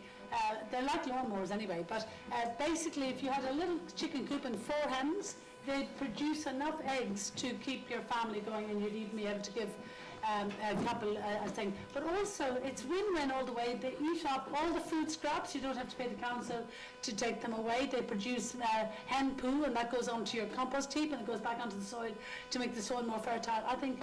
And the eggs are just such a different thing. I mean, a boiled egg suddenly becomes a feast. So that's one thing. I really think, and it's not difficult, says me, okay, to keep hens, because you can move them around in a little coop and so on, or you could have more than that. And then the fox can't get at them if they're in one of those little things. Second thing is, and I know there's great revival of interest in learning about how the foods that are edible in the wild, foraging and everything. And this is really important for a whole lot of different reasons. First and foremost, I think that probably, I don't know what the percentage is, but I would reckon 80-90% of what's growing around us is edible. A lot of it isn't worth eating, but it depends how hungry you are. And hey, we've seen such extraordinary things happen in the last number of years, unexpected things. We might be jolly glad of being able to identify things in the wild. But there's another reason why it's so important, and that is that at the moment, apparently, there's plenty of research to see this. They reckon that if the food, the general food, mass-produced food that's on our shelves in the shops and supermarkets has 50% of the nutrients in it that it had in the 1950s, we're really lucky, okay? So, and the whole emphasis in food, of course, is to produce the maximum amount of food at the minimum cost. That's the whole emphasis. Nothing about producing nutrient-dense food or anything like that. It's all about producing the maximum amount of food at the minimum cost. A lot of that food is nutritionally deficient. So basically, if you then can go outside, if I stood outside the door there, or any of the rest of you are doing this, and I could, without moving from the door, I'd probably say 5, 6, maybe 10 different things could eat literally in my eye line. And basically, none of those foods have been tampered with to actually produce the maximum. So they all have their full complement of vitamins, minerals, trace elements and everything else, lots of things we simply are not getting through our ordinary food that our gut biomes need. So I put in a word for forgotten skills. I mean, you think I keep talking about bread, it sounds like I'm a one-horse pony. But basically, certainly to think about keeping some hens, and definitely to start to open one's eyes to what's around us in terms of edible of food and everything like that as well. And going back to the time thing, and it's the last word I'm going to say, this lady who brought up that very important thing, and I at the risk of repeating myself again, but earlier I was making a little loaf of soda bread here, and I was just saying how quick it is to make it, literally. If you find you're out of bread, normally what you do is you go looking for your car keys, and you go down to the shop or the village or something. If you turn on the oven, and put a few bits and pieces into the bowl, mix it and bowl it into the oven. In 10 minutes you have scones. You wouldn't have found the car keys. And then you have the glow of satisfaction, and everybody thinks you're fantastic. Not a freshly baked bread. I mean, how would you get so much value for a very small little thing? There we are. Thank you, Darina.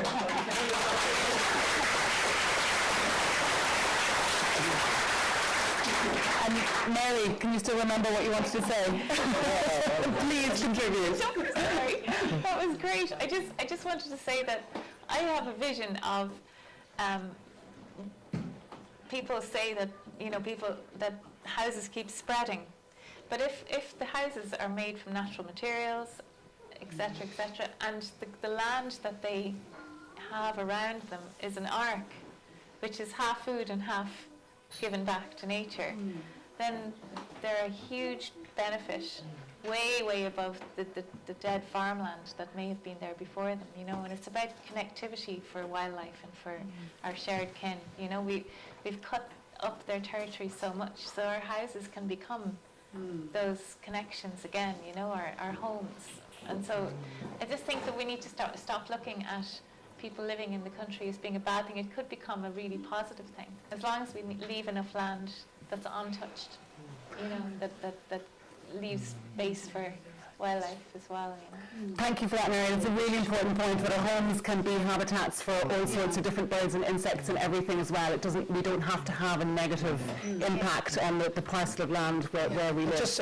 Mary Reynolds floors me so often. She sees the world from a different perspective. She says things that are just beyond my ability to see, my sort of limited 1970s view. And if genuinely, if there are copies of, do you have the Enchanted Garden? If there are, there's lines in that book that you just think, oh my God, she's not, I'm picking things off the internet. That's where I get them from my information. Mary just seems to get it from somewhere else. That's another divine inspiration.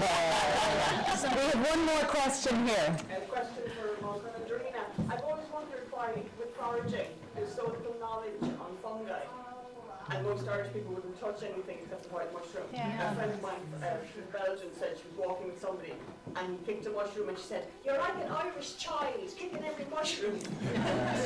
Why was there no, or has it been lost, the knowledge of all different fungi? Darina, I know you've written a bit about this. Yes, I have, but I can tell you, I'm fine and wary about mushrooms, because I can recognize about 5 or 6, maybe 7 mushrooms, but after that, I think I really know that some of them are super toxic, and it's something you really need to go out with somebody who knows what they're doing.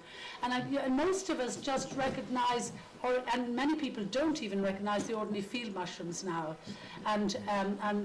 so I think it's not in our culture for a start. If we were Danish or German or Austrian, we would have been brought up with the knowledge which would have been passed on. Same thing again from generation to generation. But it hasn't, I don't think it's a cultural thing in Ireland. No, to a sense, and it's a real pity. Yeah. So I'd agree, it's definitely not in our culture now. And you're saying, was it lost? Was it in our culture? There's no evidence in terms of Irish language words of a great, there are words for all the mushrooms, but a lot of them are words, kashafuka or something on deal or something.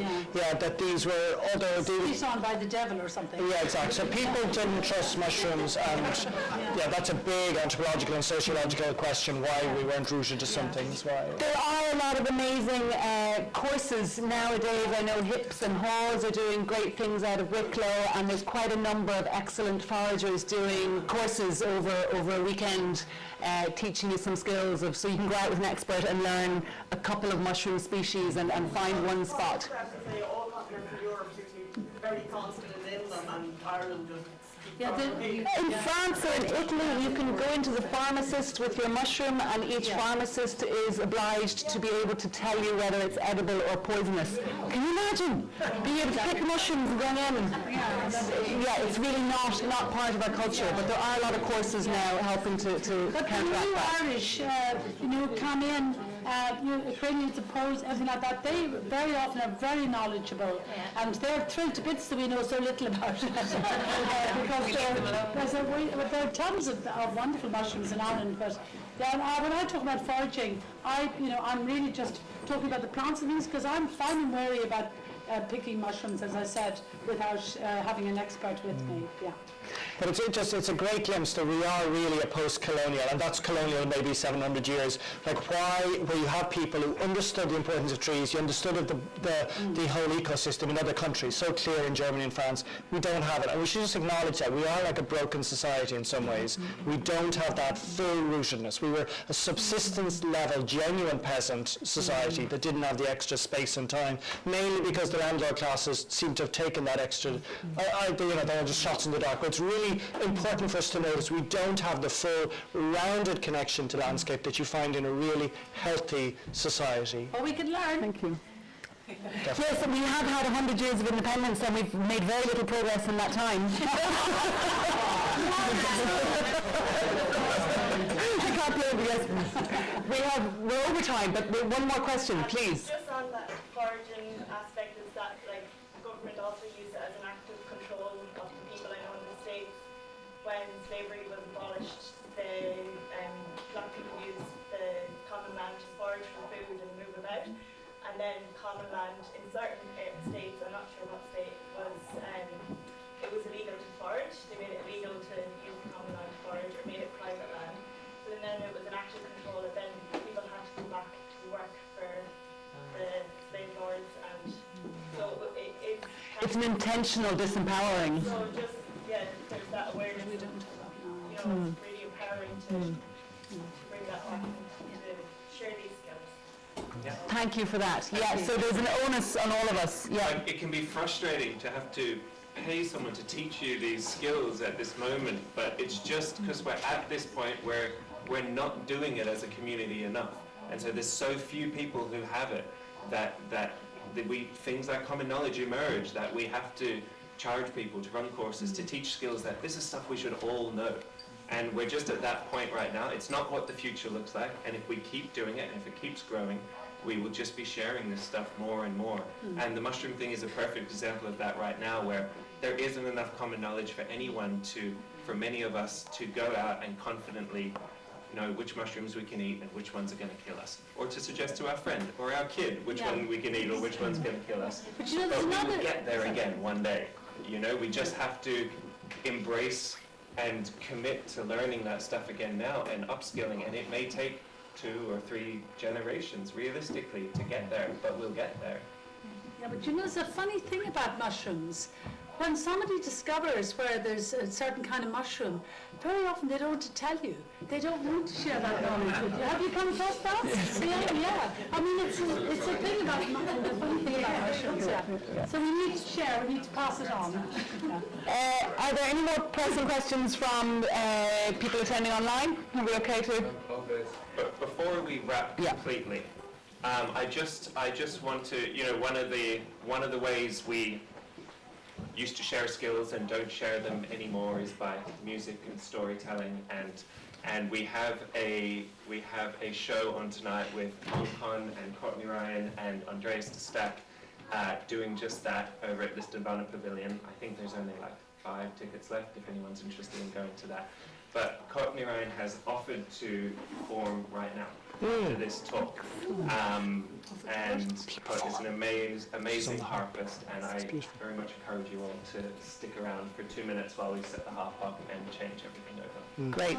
Can I say thank you to our amazing panelists? Manchán, do you want to say something? No, we're just going to talk about the books as well. That's after or before? I was just going to talk about the books. The books are for sale at the back of the room up there, and I will be up there helping sell books. Thank you. Thank you for a fantastic panel and really excellent questions as well from all of you online and in the live audience. Thank you very much.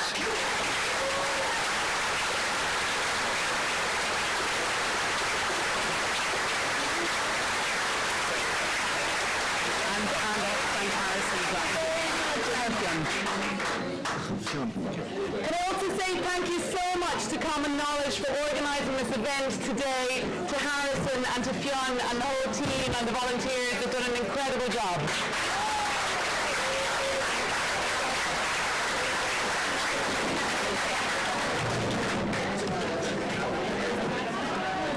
Thank you very much.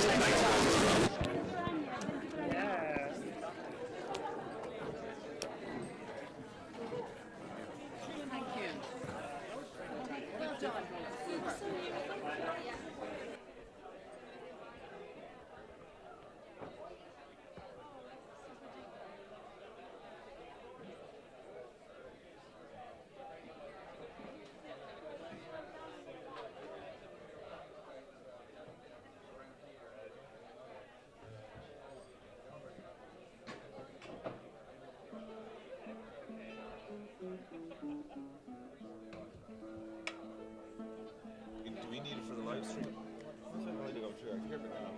That is that other mic. No, is that not the right? Is that there? Not using the iPhone mic. It's humming. It's there, is it? 1, 2.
Do you think it's loud enough for in here?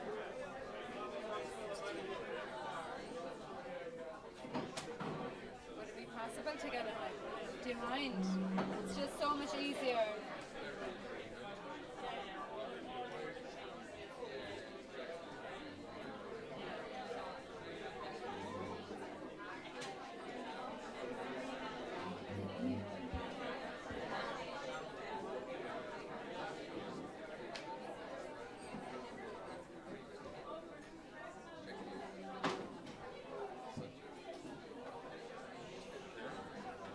That would be cool, yeah.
One, two.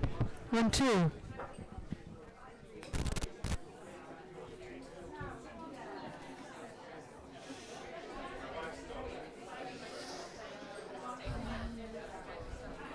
One, two.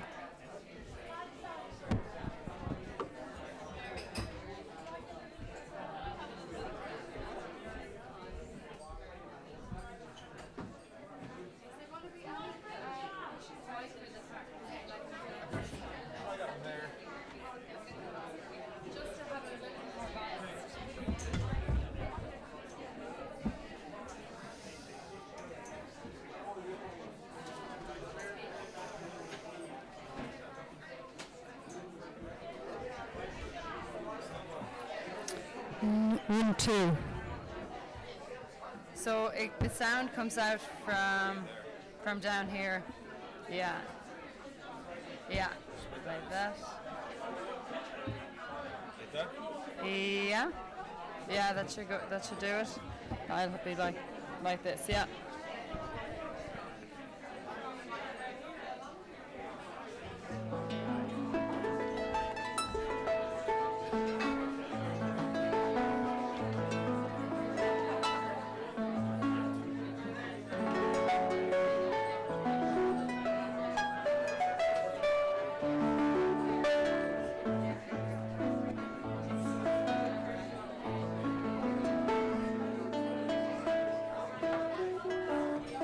1, 2.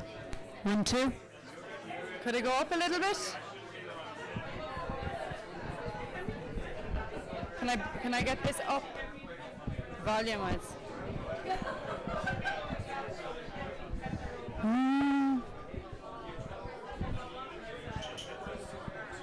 1, 2. 1, 2. Could I get the volume up a little bit? 1, 2. 1, 2. 1, 2.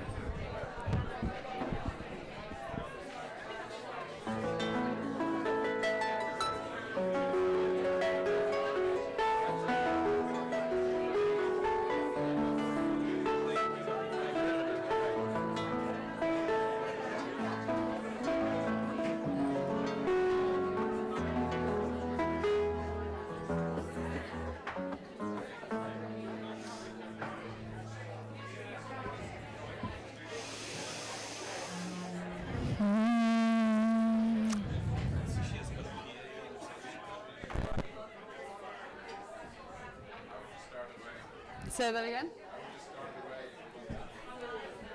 1, 2. Oh, that's better. That's better. Hello. How are you all doing? Good. So, my name is Miriam, and I'm a traditional singer, and I play the harp, and I play other instruments as well. But what I'd actually love to do today is to, all of the ideas that were being discussed here and the concepts, I'd love to tie them all together with a collective singing experience. So this, I suppose, where I'm coming from, like all the different medicines that all the panel had here today, Darina with food and Manchán with language, and Harrison with structure and building, and Mary with rewilding and plants. I see the medicine that I hold. I'm going to just move my harp so I can see you all for a second. I feel like the medicine that I know and that I've grown up with is the medicine of song, and what song can do for our communities. And it can offer us this time out of time to connect with each other, to connect with our own voice, and to connect with language as well, with the Irish traditional songs, in a way that we can learn the language, and the language can sit much deeper in our bodies when we come to it through song. So the song that I'd love for us to learn today, it might be familiar to some of you from school, is a song called Kilcash. And this song really resonates with what Common Knowledge are doing here, and this whole idea of reclamation of these lost skills and remembrance of these lost skills, because the song comes from the 18th century in South Tipperary, when there was this great homestead, the Butler homestead in Kilcash, and the first words of the song are Cad a dhéanamh míad feasta gan aimid, tá deireadh na gríoilta ar lár. What will we do now for timber, because the last of the woods have laid low. There's no mention of Kilcash, this great Gaelic household, and that we'll never hear the bell again, ní clinfer an cling go brach. An áitir na gcónaíoch an daibhan, fuair gradam na smair harmanov, the place where the great woman lived. So this Lady Butler, she would have been a great, like, it's kind of this mother, the goddess energy, you know, of the land, and nurturing healthy communities with the food, with art, with culture, with all of these things. This household was famous for that great hospitality and that great Gaelic lifestyle that we are trying to reclaim now. And then the bhíoch íorlaí ag tarn tarpain and it's on Taffrin Bain Dara. The earls would come to visit her, and the sweet mass was said there. So it goes on, and then it's in the last verse, it's hope. There's hope that once again I beg achan ar bhuire is ar íosa go dtagtha sí a rís chuaigh slán go mbeidh rincí fada a gháil timpeall is ar ceol violín is tínta chnámh go dóg for an mala seo á sínsir Kilcash bra a rís go hard is go brach ná go dúchaigh an díle ní feicfear a rís í ar lár. So the last verse is what I feel the common knowledge and so many of these movements around the country are doing now. It translates as, I ask Mary and Jesus that she will come again to us, that we will have the dance and the big bonfires and the music of fiddles, that the home of our ancestors will be raised up again. Kilcash, beautiful Kilcash will be raised up again, and forever until the final floods come, we'll never see it laid low again. So it's this lament for the woods that have been laid low by the English. So I'd love to try and teach you the first verse, that we all sing it together as this kind of strong close to the day and as the school begins tomorrow. So I'll sing it for you first, and then I'll have a go at teaching you the Irish and coming into our bodies. Again, another thing that I feel about these discussions and all of this work, it's so in the head. It's so great to come back down into the heart and to come back down into the body and actually feel it on an individual level and with the sound. So let's have a go and see what happens. So I'll sing the 3 verses for you first, and then we'll go deeper into that first verse and feel the Irish language in our body, and even there's medicine in that, even if you don't know the meaning of the words, just to connect to that sonic vibration of this land is so potent. And then, the song, these songs are, the amount of mouths, they have travelled through so many bodies and connecting with this kind of great grief that we have in Ireland of what we have lost. So to connect that and to sing that is to feel that for ourselves, and each time we feel it, we're like moving it through the body. So what I feel so passionate about in this movement back to language, back to culture, and back to building our own structures and all of this amazing work is to have it centered in the body, so we can really connect, because when we're connected to the heart of the cause, we have the energy and we have the capacity to build the communities. But when it's too in the head and in cognition, we can often become stressed and don't have those strong bonds. So song, I feel, is the medicine that I can bring to this, the glue for communities to be rooted in language, rooted in culture, rooted in connection with the heart, your own heart and your own voice, and the power of your own voice, and then that as a collective. So, Kilcash. I might have to tune up the harp for a second.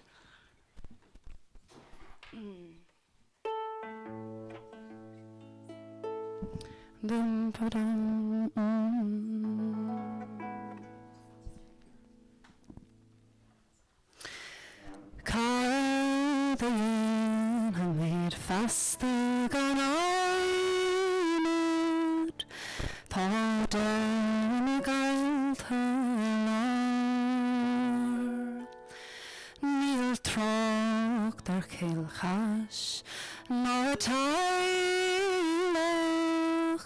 sní clin for cling go bra. An orchard na goniach an divan, for Godin the smile arm and of.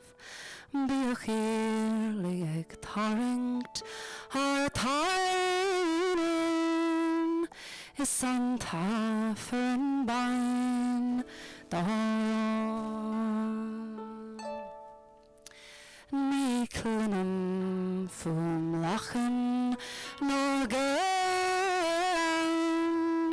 nó fiolar agah coscún, nó fion a macha chun sehar,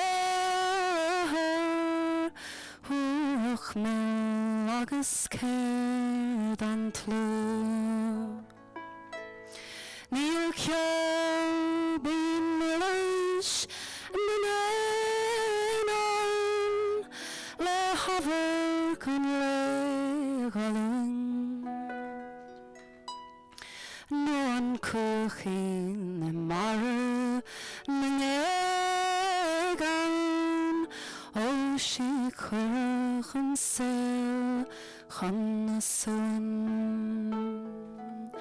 O acam ar vura sa iesa god agus siris cwng slán.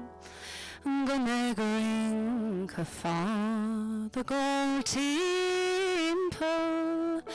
Kyo violin is tínta knaf. Godog for an mala or shinshar Kia chash boish go har. Is go broch na go diochig an díla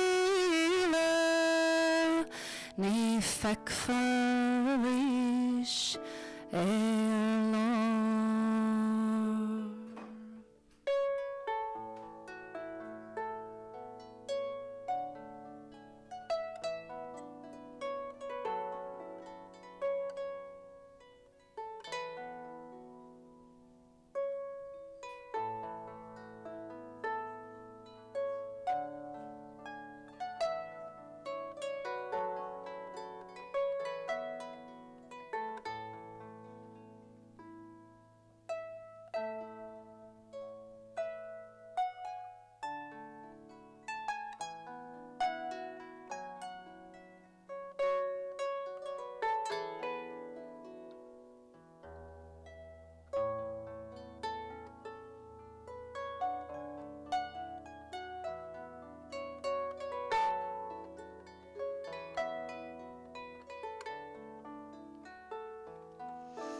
Cadayin ha made fasta gan aimid Tá dar na gael lar Níl troch dar cíl cash Nar tailach Sní clin for cling go bra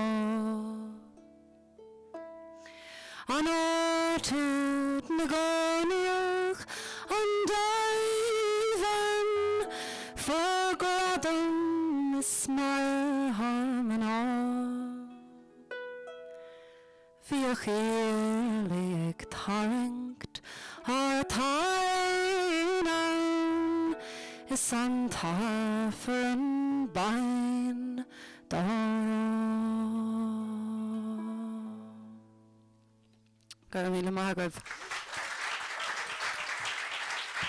Thank you very much.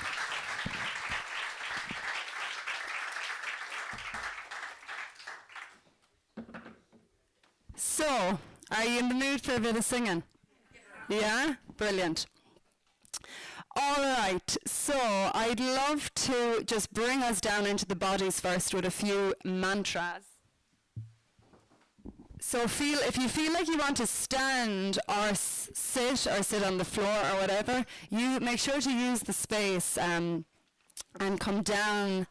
Yeah, make sure your body has a place to be comfortable and that you can connect to the whole of your body.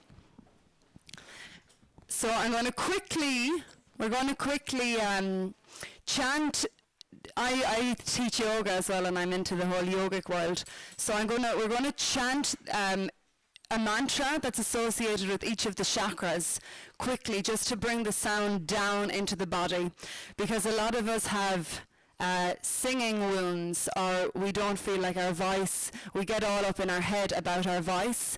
So before we start to sing and make sounds with everyone, just to come down into the body and just feel the sound as sound, and not to hold any judgment about, oh, my voice sounds like this, or oh, I'm not a good singer, I'm not singing in pitch, or all of the stories around singing. So we'll start with the root chakra, which is located right at the base of the spine, and the seed sound for this chakra is lam. And it's also beautiful to visualize the color red, which is the densest light, the slowest vibration of light, which is why it's associated with this root chakra. So you can use any pitch for this. It doesn't matter if you're lower than my lamb or if you're higher, but feel the sound resonating at the base of your spine. Okay, and we're going to do it 3 times, and then I'll guide us up the body, and then we'll come back to Kilcash, and we'll learn the first verse, and then we'll sing it together, and then we'll be ready to change the world. At least our little patch of it. Okay, so just you can close down the eyes if you want and bring the attention to the base of the body, this root chakra, our area where our sense of support and sense of nourishment and just the safety to be where you are and be who you are in your body. And then finding a sound quite low there, we're going to chant Lam 3 times, feeling the sound in this region of the body. So your pitch can be lower or higher than mine again, just to repeat that. So big breath in.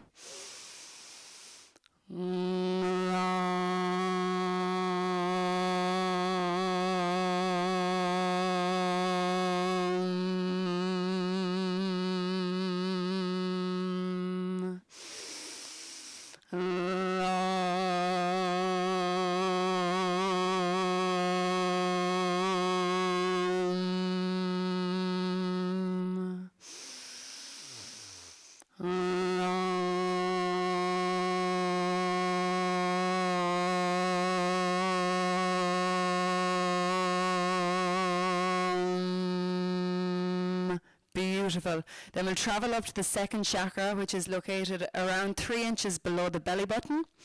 The Bija mantra is Vam. The color is orange, so to visualize the color orange. And this chakra is about pleasure, the pleasures of the sensual world. It's also about our sexuality and feeling into, what an incredible world of form we live in, and our ability to feel the pleasure of that and to really let that in. So Vam and orange. Vam. Vam.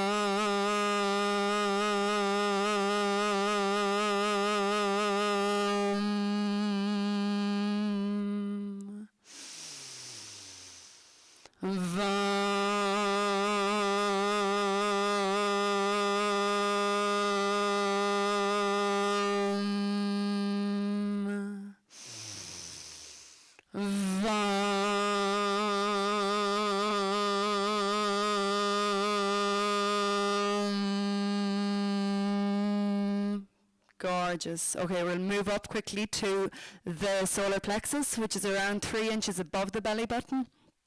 The color here is yellow, like the dandelion yellow.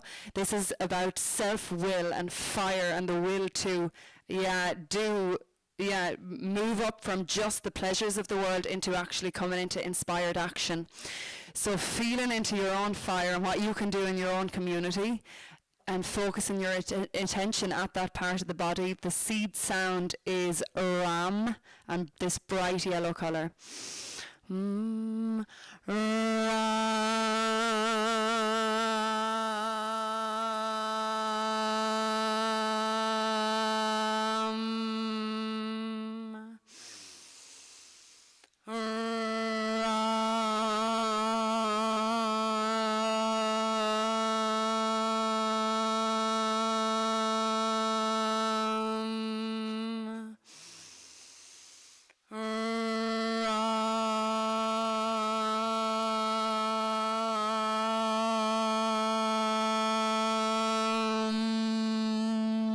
Then we'll travel up to the heart. Color here is green. This is the big expansion from the lower chakras, or the really in form up into love and connection with the higher. So the seed sound is Yam, and the color is green. So I'll go for 3 here again. And connecting into your love for yourself, for others, and for the world around you.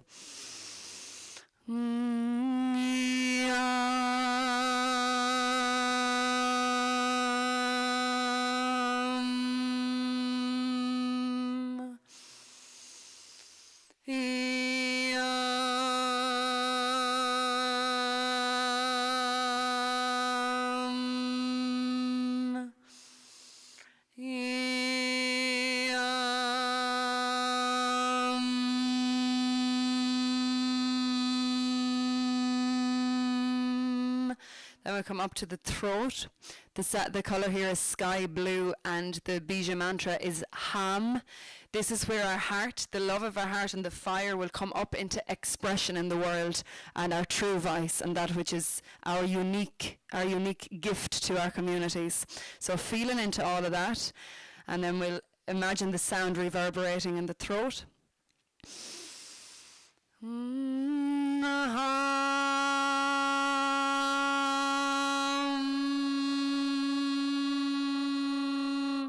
Beautiful, keep it going.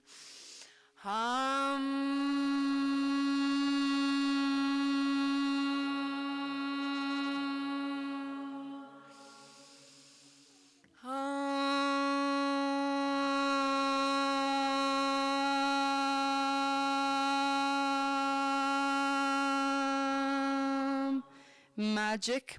Then we'll travel up to the third eye, so sending the energy, keep going up between the two eyebrows and slightly behind it. Focus all your awareness here. This is the center of intuition, so seeing beyond the form, and we're opening up to the divine, which we'll get to with the crown. But your own intuition and your spiritual insight and your own way of perceiving the world. So the sound here is sham, and the color is indigo.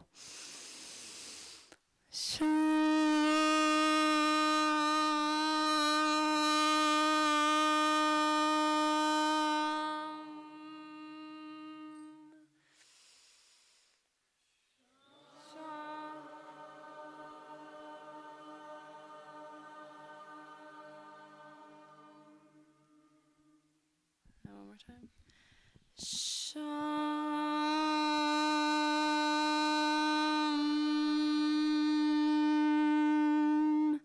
Beautiful. Then we'll go up to the crown, the final chakra, where we expand and merge with the one, with the great whole of it all.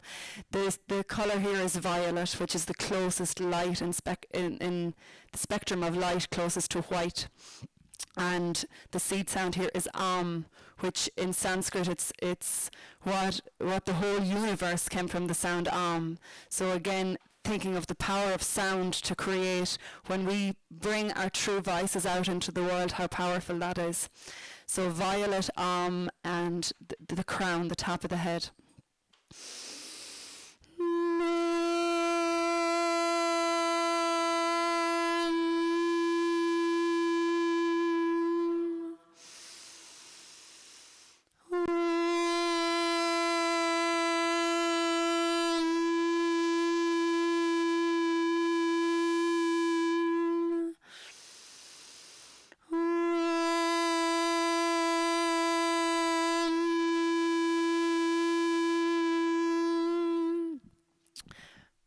Righty-o. Okay, so we're going to go into a verse of Keel Cash. And just a few little things.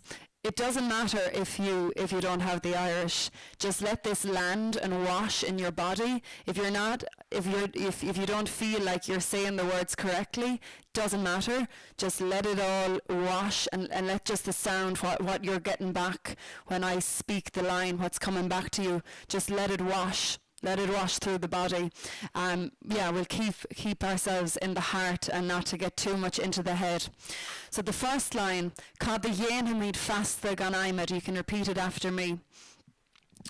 Cad the yen hamid fasta gan aimed. And what that means is, what will we do now for timber? The woods have all been cut down, so it's that pine. What will we do now for timber? Cad the yen hamid fasta gan aimed.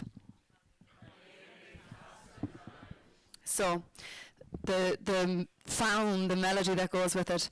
Cad the yen hamid fasta gan aimed. Cad the yen hamid fasta gan aimed. Tá deireadh na gaolta lár. The last of the woods have been laid low. So we can say it first. Tá deireadh na gaolta na gaolta lár. Lár. Tá deireadh na gaolta lár.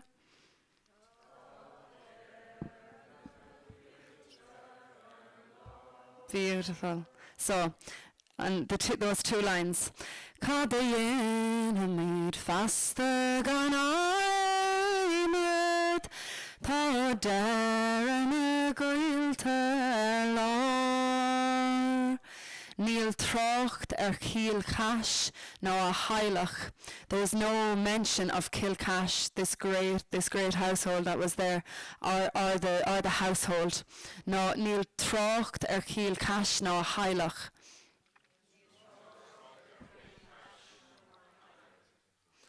Níl trocht Kilcash ná a Hailach. No.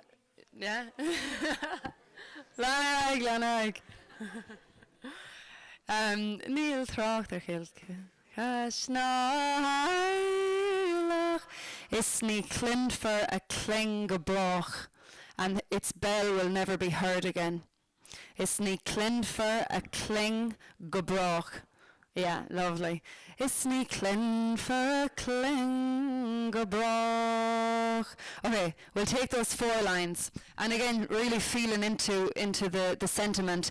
In the Shannon singing tradition, they used to say, you don't sing a song until you're fully at the point of emotion that the poet was when he wrote the words, or whoever created the song, until you know that great emotion that art comes from. It's a disrespect to sing the song unless you're also there. So feeling into this, the woods are gone, imagine the heartbreak of it. And yeah, maybe we're removed from that heartbreak, but if you had it all your life and then suddenly it's gone, that grief. So cad the yin faster gan I tá Darina lár. Níl trocht Kilcash ná Hailach. Sní clind for cling go broch go hauling. An art oud na gcónaíoch an Daivan, an art oud, that place in a gcónaíoch an Daivan where the beautiful woman used to live. An art oud in a gcónaíoch an Daivan. Have you got that? Go for it. An art oud na gcónaíoch an Daivan, ban being woman. An art oud na gcónaíoch an Daivan. And there you can see when it goes up in the melody, it's a moment of power. So, the beauty of this woman who held this household.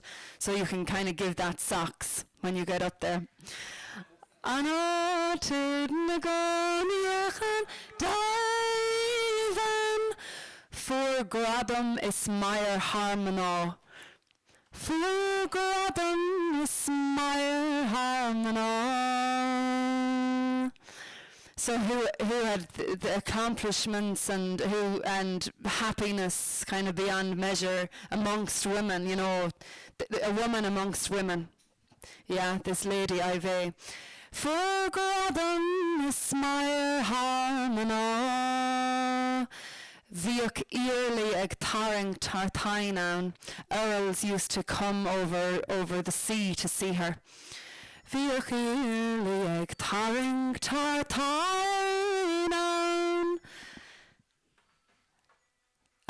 It's on. I know I'm conscious I'm Russian. I don't want to keep you too long. But are you okay? Are you still with me? Yeah. Good.